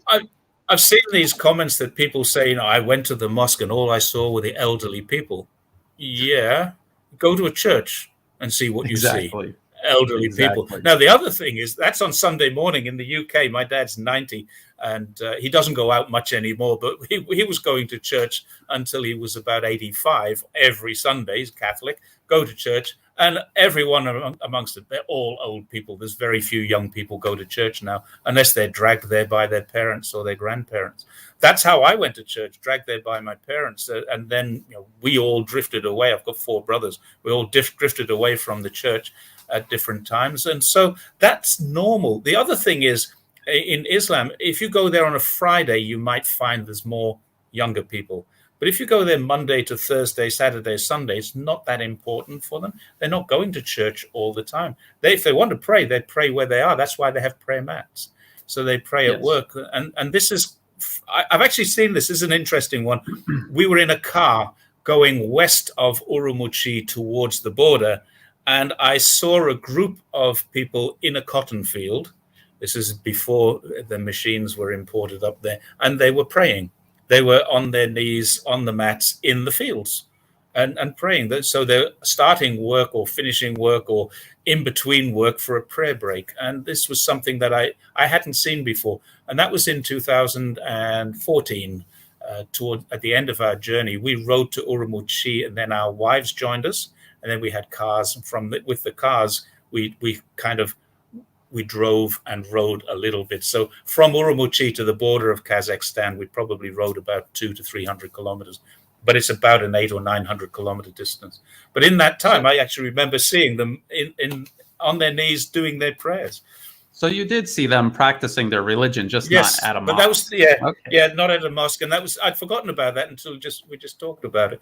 So It was Ryan just Grim swears that they're not allowed to practice their religion, and I know for a fact that that's not true. And you witnessed. Well, I witnessed it in 2014, so potentially it could have changed. But there are people to ask, and Daniel actually interviewed the imam of the Kashgar Mosque. Now, the Islamic Organization of China is based in Xinjiang, and they have a head office in Urumqi. So I wrote to Naz Guzri, I think her name is, a British politician. She's the lady who sponsored the what they call the motion of genocide in the British Parliament. I wrote to her and said, have you ever discussed this? And I put his name, and I can't remember his name, I'm sorry, but I put his name into the response. Have you ever discussed this with this guy who is the head of the Islamic Association of China?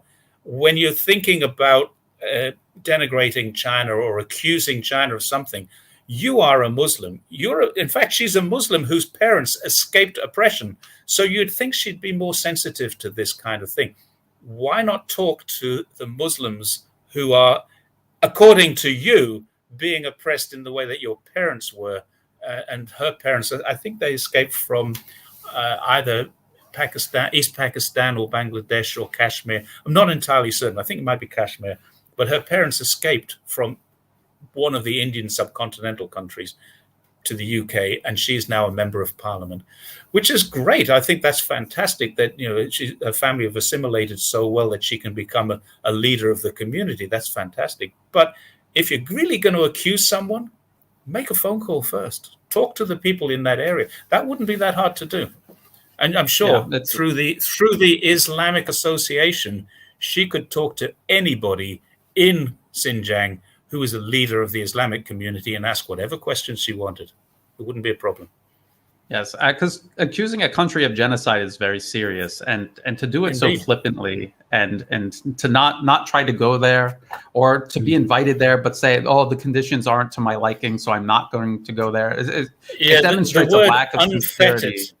The word unfettered keeps getting thrown around. We're not going to go there because we can't get unfettered access. We want to talk to this prisoner. That's a convicted terrorist you want to talk to. You're not getting that. I mean, which country would allow examiners into? The worst offender is probably America. And America shouting, we want unfettered access into Xinjiang. Okay, let's have a look at some of your maximum security prisons. Oh, no, what if China did that? What if a Chinese delegation demanded unfettered access to the U.S. prison system? I highly doubt it would be granted or even taken seriously. Interestingly, China did lodge a complaint about the human rights abuses in America. So we've gone that far. Yes. So, yeah. Let's move on. Yes. In the prisons were there interrogation rooms without cameras for these political and religious prisoners? Well, I didn't participate the process of these interrogation, but I have knowledge that these people have this different facilities that they were taken, and the police in those facilities were in charge of what to do with them. Okay, so this is him admitting that he wasn't involved in interrogations. They happened someplace else. Yep. Even if they're talking about before he went to Xinjiang, even in his written statement, he never indicates that he was involved in the interrogations himself. It's all things that he claims. Now, the question that the point I was going to raise that was interesting. He said in the CNN, after we tortured them, we would give them a cigarette. So, which one of these is true? Exactly, and he does it multiple times during his statements, his spoken statements. He does it multiple times where he is separating himself from the entire interrogation process, and we're led to believe that he got some glimpses of abuse, but he wasn't directly involved, and then a lot of it was hearsay. He admits that a lot of it was hearsay. Didn't he also say at one stage that he wasn't involved in arresting the prisoners?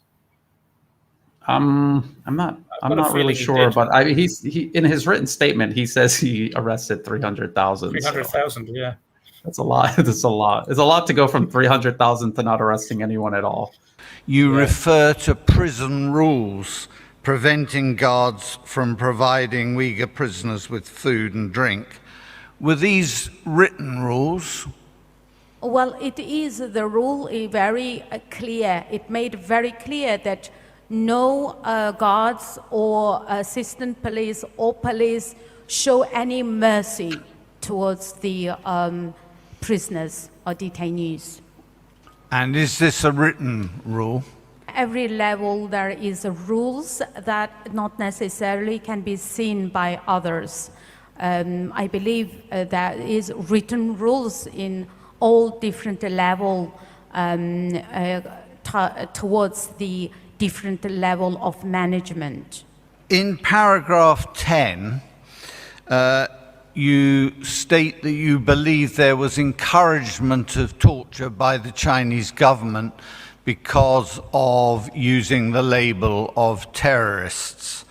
And I wonder if you could expand on that and whether you think calling somebody a terrorist necessarily implies permission to use torture. Well, the Communist Party, the government, consider any forces who against the power or the labeled as terrorists as the enemy of the people. So the enemy of the people not considered as human being. So therefore, they can treat them the way how they wish. So they never treated them as a normal human being. So they received degrading, inhumane treatment. So again, they're trying to get him to say that this was all written down somewhere and that this was systematic ethnic genocide. And he's saying, no, it wasn't written down. There is no evidence. Well, he says there's some writing, but it was written at different levels. So the lowest level wouldn't get the degree of writing. So there's the degree of, I would say, eyes only or secrecy involved in what he's got there. But I would suggest that if he really was a genuine police officer, he would have a camera shot, a photograph of that. And honestly, there is. Yeah, and he would have said he saw it, and he didn't say that he saw it. He's just saying, well, it's there, but it's at different levels. So it seemed like he wasn't to me involved that he in was torture. So how would he know? Exactly. We're almost to the end here. So did officials use degrading language regarding Uyghurs? Because this is another telltale sign of actual genocide if they're trying to dehumanize an ethnic group. So let's hear. She's dehumanizing in her responses. Could you say something? So yes. She's dehumanizing in her responses. They're treated as non-humans.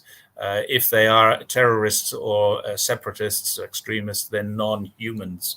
And she's degrading them, but I'm not sure. Yes, that and she's implying that. She's implying that also. Yes. I'd like to hear his answer. I haven't heard his answer to that question in Chinese. That's the problem. Yes.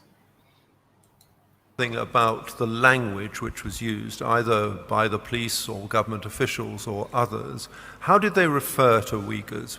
Was there degrading language or other language in which was used as a description? They were referred as terrorists, separatists, and they are the forces that is against the state, No, I and understand religious extremists.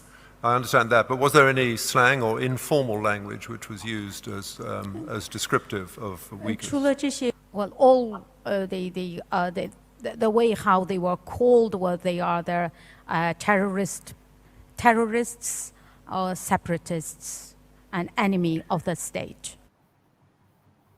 A really interesting question he's raising there, and I can see why he's raising it. Paragraphs. Oh, just a minute. Okay, so that's the end, by the way. So go ahead, Okay. Jerry. Yeah, really interesting question. He's raising the question there to try and establish the veracity of the witness, I believe. Because, for example, as a police officer, we had jargon for, I mean, this guy seems to know, we had jargon for pretty much every kind of thing. For example, I mean, I'm just trying to think of a rough example. We issue someone with a HORTY, which is a Home Office Road Traffic Form 1 HORTY. Nobody else would know that if they, and this was just an example that a police officer would say, I gave this guy a HORTY earlier on and he did this. And what it means is you give him a document which says you have now 5 days to produce your driving license or whatever the documentation is. And we'd only do that if we'd stop them for some offense and they didn't have the proper paperwork with them. So instead of it being an offense, we'd issue them with a HORTY. So stuff like that. When you're bringing a prisoner in, you wouldn't say I've arrested someone. In the UK, you say I nicked somebody. So the word nick is to arrest. And there's all kinds of little jargons like that. And I remember there used to be a TV show on in Australia about the British police. It's called The Bill. And you can go online and find out about this. It was very, very realistic. And almost every morning after it was on, people would collar me in the office and say, hey, Jerry, I saw the bill last night and they said this. What does that mean? And it was some police jargon that I was able to answer the question of. 1, 2, and 10, what does that mean? It's 1 inspector, 2 sergeants, and 10 constables. It's the Shield serial. They're going out on a demonstration. How would you know that if you weren't a police officer? And that's the point I think he's trying to raise there. And it's not being answered, which indicates further to me that we just call them. And again, we've got the three, the terrorists, the extremists, and the separatists. They're the government line, not the police local jargon. That's the government official line. They're the three things, the three forces that they're trying to eradicate. Terrorism, extremism, and they're separatism. legitimate forces to seek to eradicate from any society, not just Chinese society. So Yes, correct. they're admitting that this was not ethnic genocide. This was counterterrorism. This is what they're admitting throughout. Agreed. They do Yeah. this throughout the entire tribunal. And I showed the BBC article, the old one from 2014, where they admit the long list of attacks that they never talk about anymore. Well, So- I watched the Pakistani, I think he was the Pakistani defense minister in a seminar yesterday in China. There was a seminar, I think I might have sent you a link to it, and it's a 3.5 hour seminar, and I'm working my way through it slowly. But he made a very interesting point there about this. The de-radicalization is going on in several countries, including Saudi Arabia. So this de-radicalization is going on in Pakistan. I mean, we know it's going on in France. It needs to go on in the UK, and it's definitely going on in China. And he's making this fairly valid point that this is something that is normal counterterrorism. And the United Nations Special Rapporteur on Counterterrorism and the United Nations Head of Counterterrorism, Alexander Voronsky, I think his name was, came to Xinjiang and saw with his own eyes. But then, of course, he's not a human rights expert, so he's ignored. And that's a situation that can't be ignored. The United Nations Head of Counterterrorism is quite comfortable with what's going on in Xinjiang. So why the United Nations Human Rights Council not?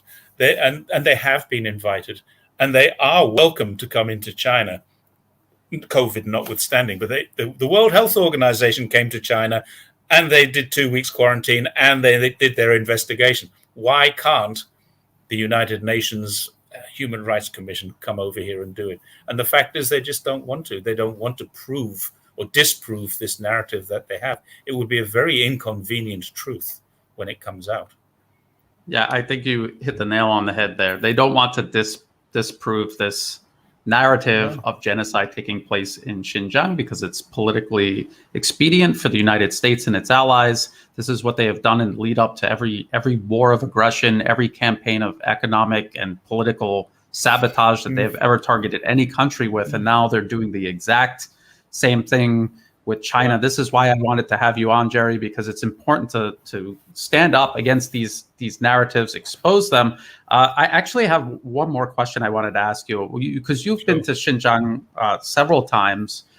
I mean, before you got into politics and everything, were you hearing about the situation in Xinjiang? Were you hearing about extremism, separatism, the attacks? Yes, I definitely heard about the attacks. We were hearing, because I live in China, and I get Chinese news fed to me.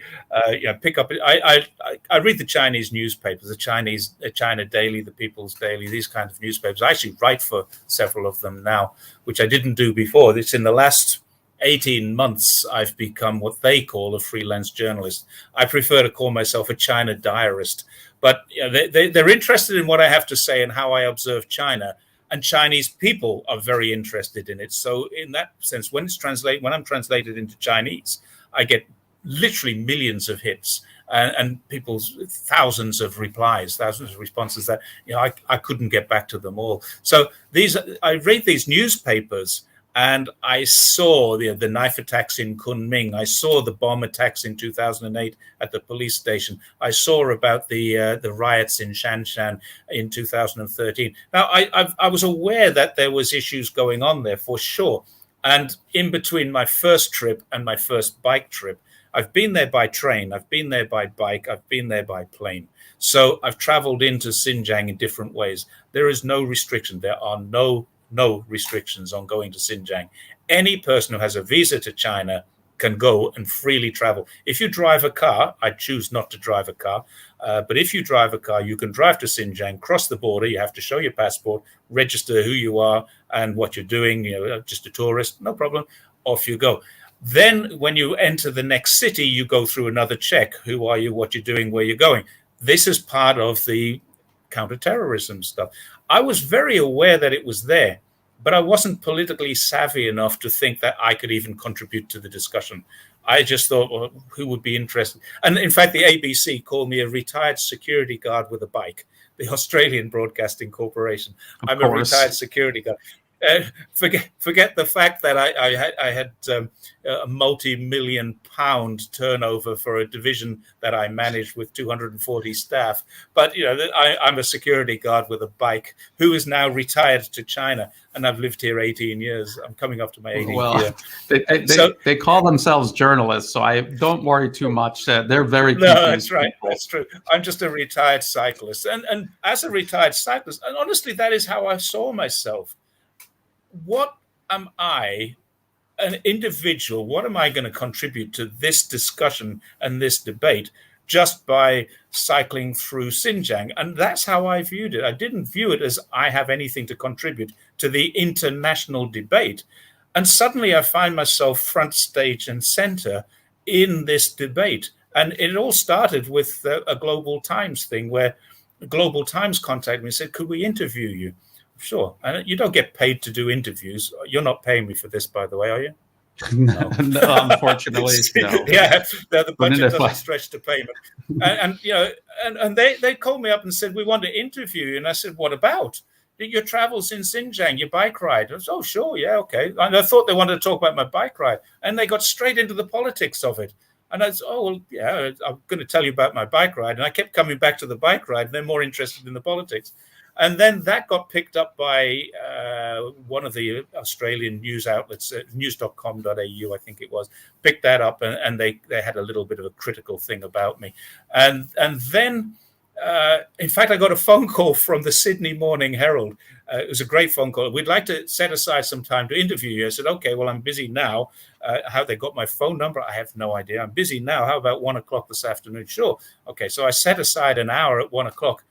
Answered the phone when it rang.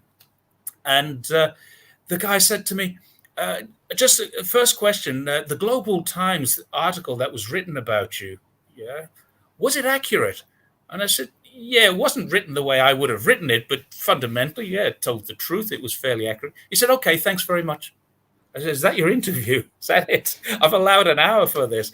And that's all he wanted to hear. Were they accurately portraying your view on the situation in Xinjiang? He was looking for, we can prove the Global Times wrong. And that's something, I'm a very critical reader. I have never found the Global Times to tell a lie, or People's Daily, or China Daily, any of the Chinese newspapers. They don't tell lies. They tell the truth. They may not tell all the truth, and they may not tell it in a very exciting way or sensational way, but they don't tell lies. And that's a simple fact. They don't. If you can find them in a lie, then show me, because I haven't found it myself. And I am a very critical reader.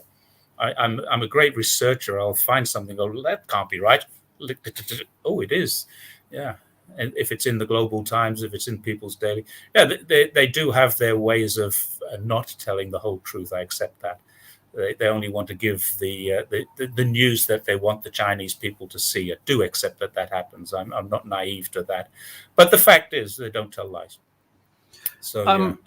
Well, and because you're in China and you watch the news in China through, the filters that we're told that they have. I mean, do you hear about people like Mike Pompeo when he was Secretary of State? You hear about him all the time, and like Mandarin and English, right? I mean, he's Cantonese, Mandarin, and English where I live. There's three languages there. Mike Pompeo was hugely ridiculed on social media. You couldn't open a social media without seeing Mike Pompeo there. The we lie, we cheat, we steal. We had courses on that. That is the theme song of China right now, and it has been since he said it about probably a year ago. The American State Department was really not very well served by having him as in the Chinese atmosphere, anyway. Yes. Or the Chinese people ridicule him. He's known as Fat Pig. Yeah, he's got nicknames as well. Yeah, everything that when it's on Twitter, I'll often say to my wife, I see something on Twitter or I read something in, I do watch the BBC still. I don't like to admit that because they're terrible, but you got to watch it with an open mind and say, what are they talking about now? Yeah, what do they want you to think? Yeah, what do they want us to think? Is a better way to describe it. I read quite a lot of newspapers. I won't touch any Murdoch Press newspaper. I refuse to even give them a click. I think I found that Murdoch Press is just complete lies. Total lies. Everything is a misrepresentation. But I'll quite often see something in the news or on Twitter, and I'll say to my wife, who's sitting in the same room as me, "Oh, have you heard that this has happened?" And she'll say, "Oh, yeah, I've seen it. It's here. It's already on Chinese news." She's reading Chinese news, and I'm reading English news at breakfast time. And so we're seeing the same stories. There's nothing, people say that it's all filtered. It's not that filtered. It's certainly written in a more Chinese perspective, but it isn't badly filtered. Quite a lot of things. The submarine crash the other day is all over Chinese news. They all really want to know what happened there. The submarine crash is big. The air incursion over the air defense identification zone. Yeah.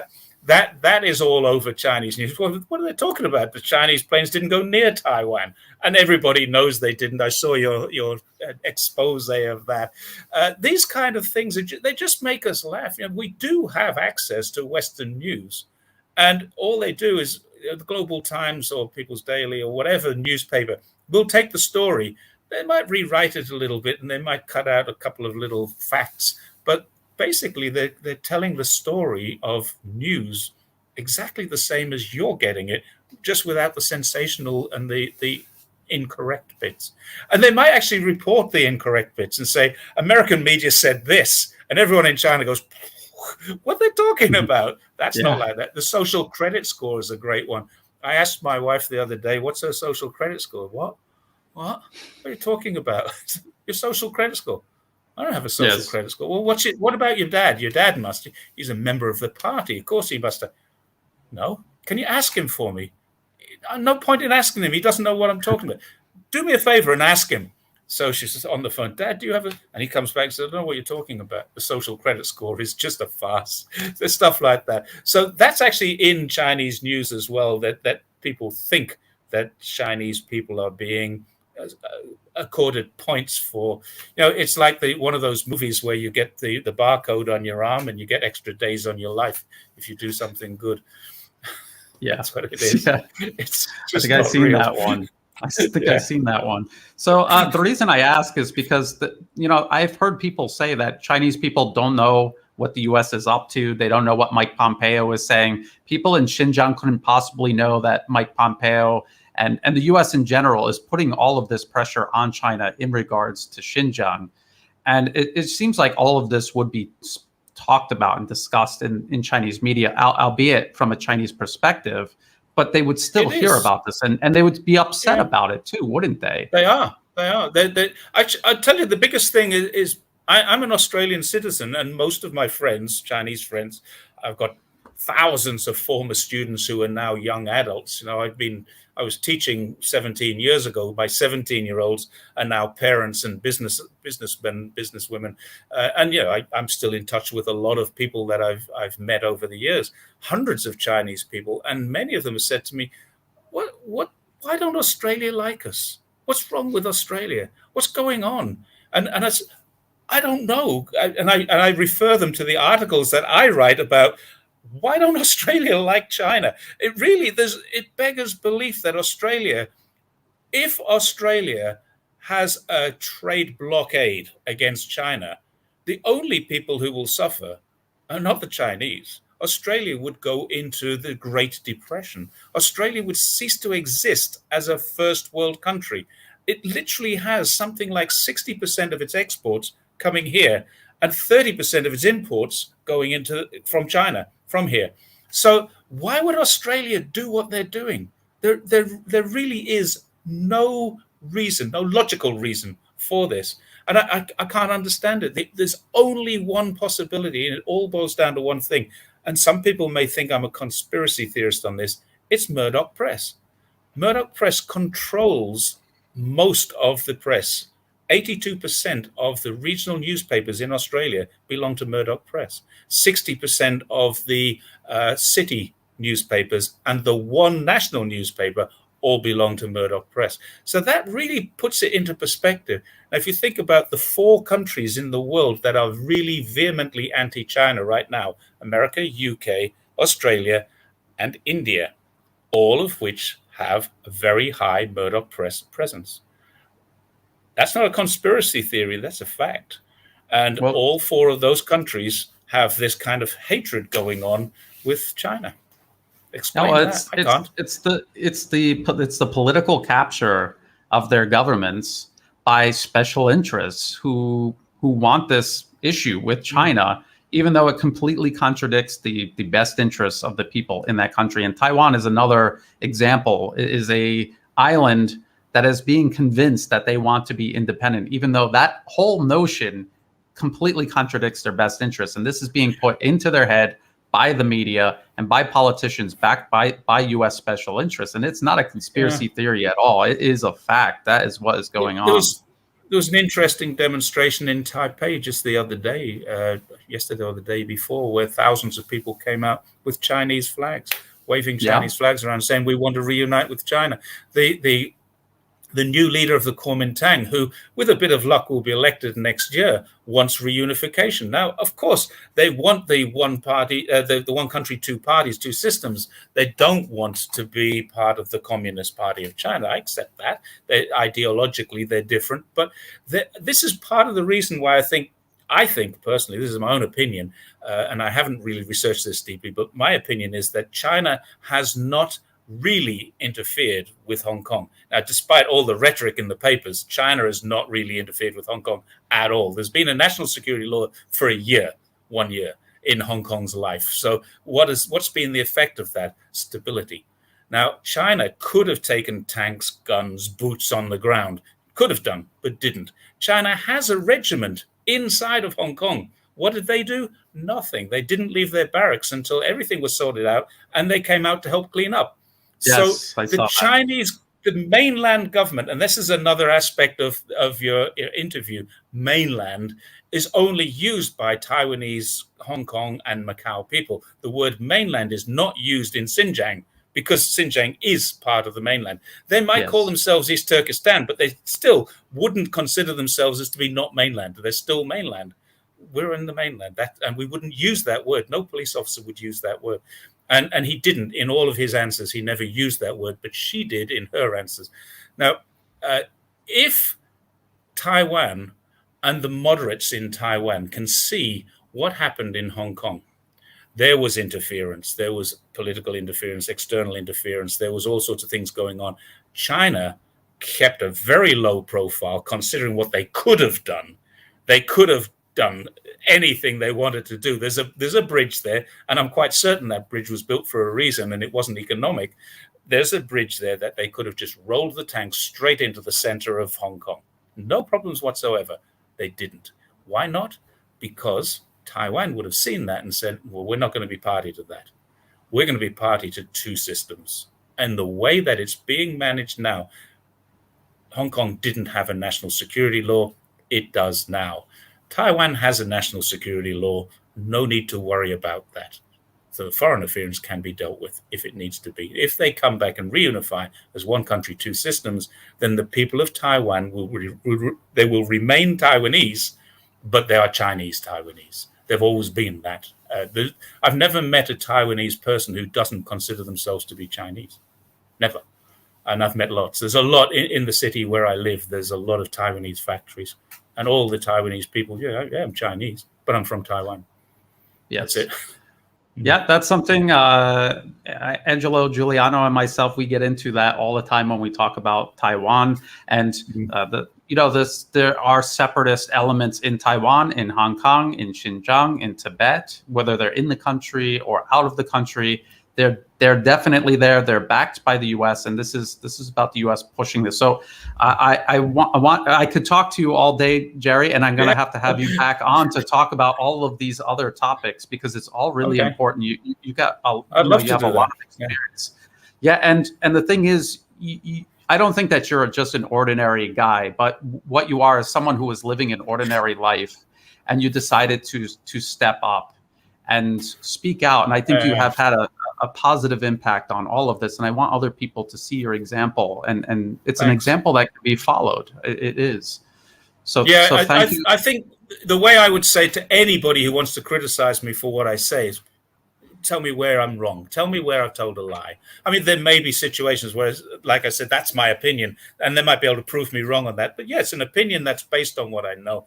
And if you can find me in a lie, then I'll be the first to apologize. Where I've made a mistake in the past, wow, I didn't realize that. Thank you for letting me know, and I'll correct it. And I'll correct it publicly. I corrected it. I made a mistake on Adrian Zenz a few months ago. I didn't realize that he was Cambridge educated. He's got a PhD from Cambridge, and I wrote that he claims to have, but I can find no evidence of it. And somebody sent me evidence of it. So then I retweeted immediately. I made an apology here.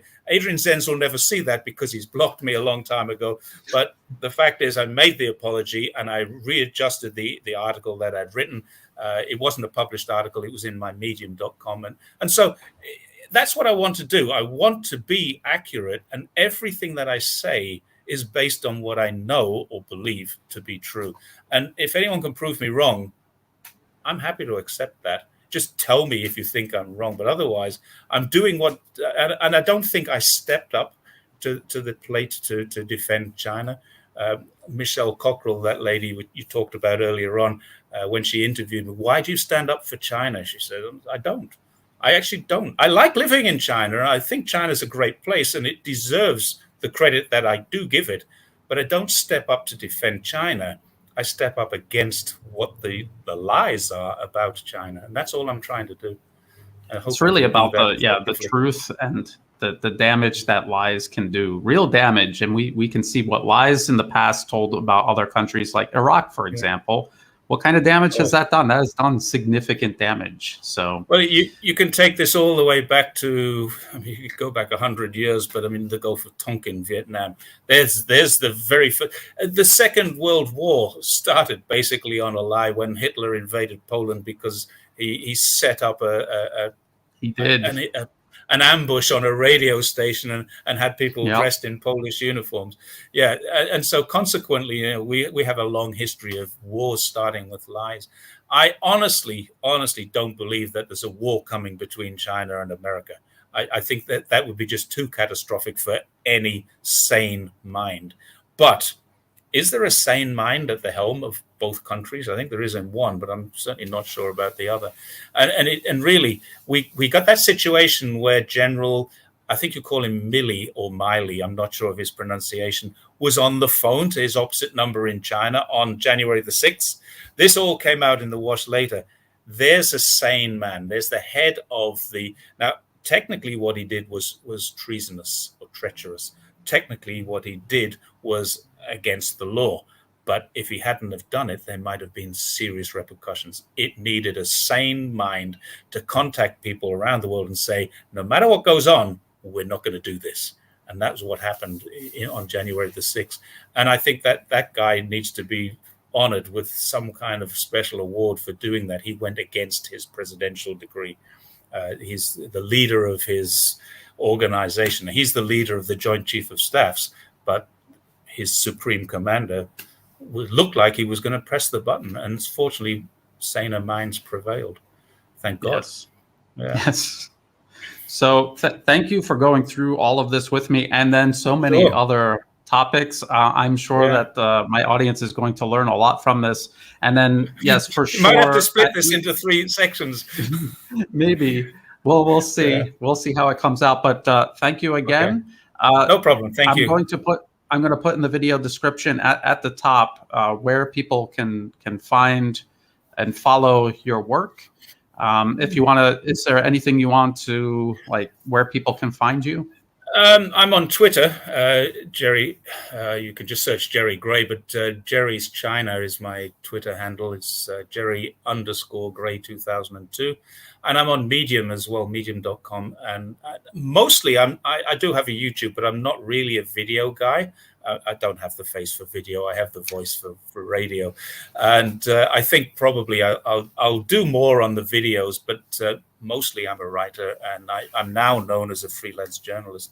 But definitely I don't consider myself to be a journalist. I'm an opinion editorial writer. And you can find them on medium.com, or just search online for Jerry Gray. One of them is a painter in Canada. One of them is a wrestler in America. And the other one is me in China. So it shouldn't be that hard to discern which one is which. Okay. So I'll put all of the links just to make sure in the video description. I'll send you my Twitter and my Medium links. Okay. Sounds good. Okay. Thanks. And we look forward to having you back soon. Great, Brian. Bye. Thank you very much. Bye-bye. Bye for now.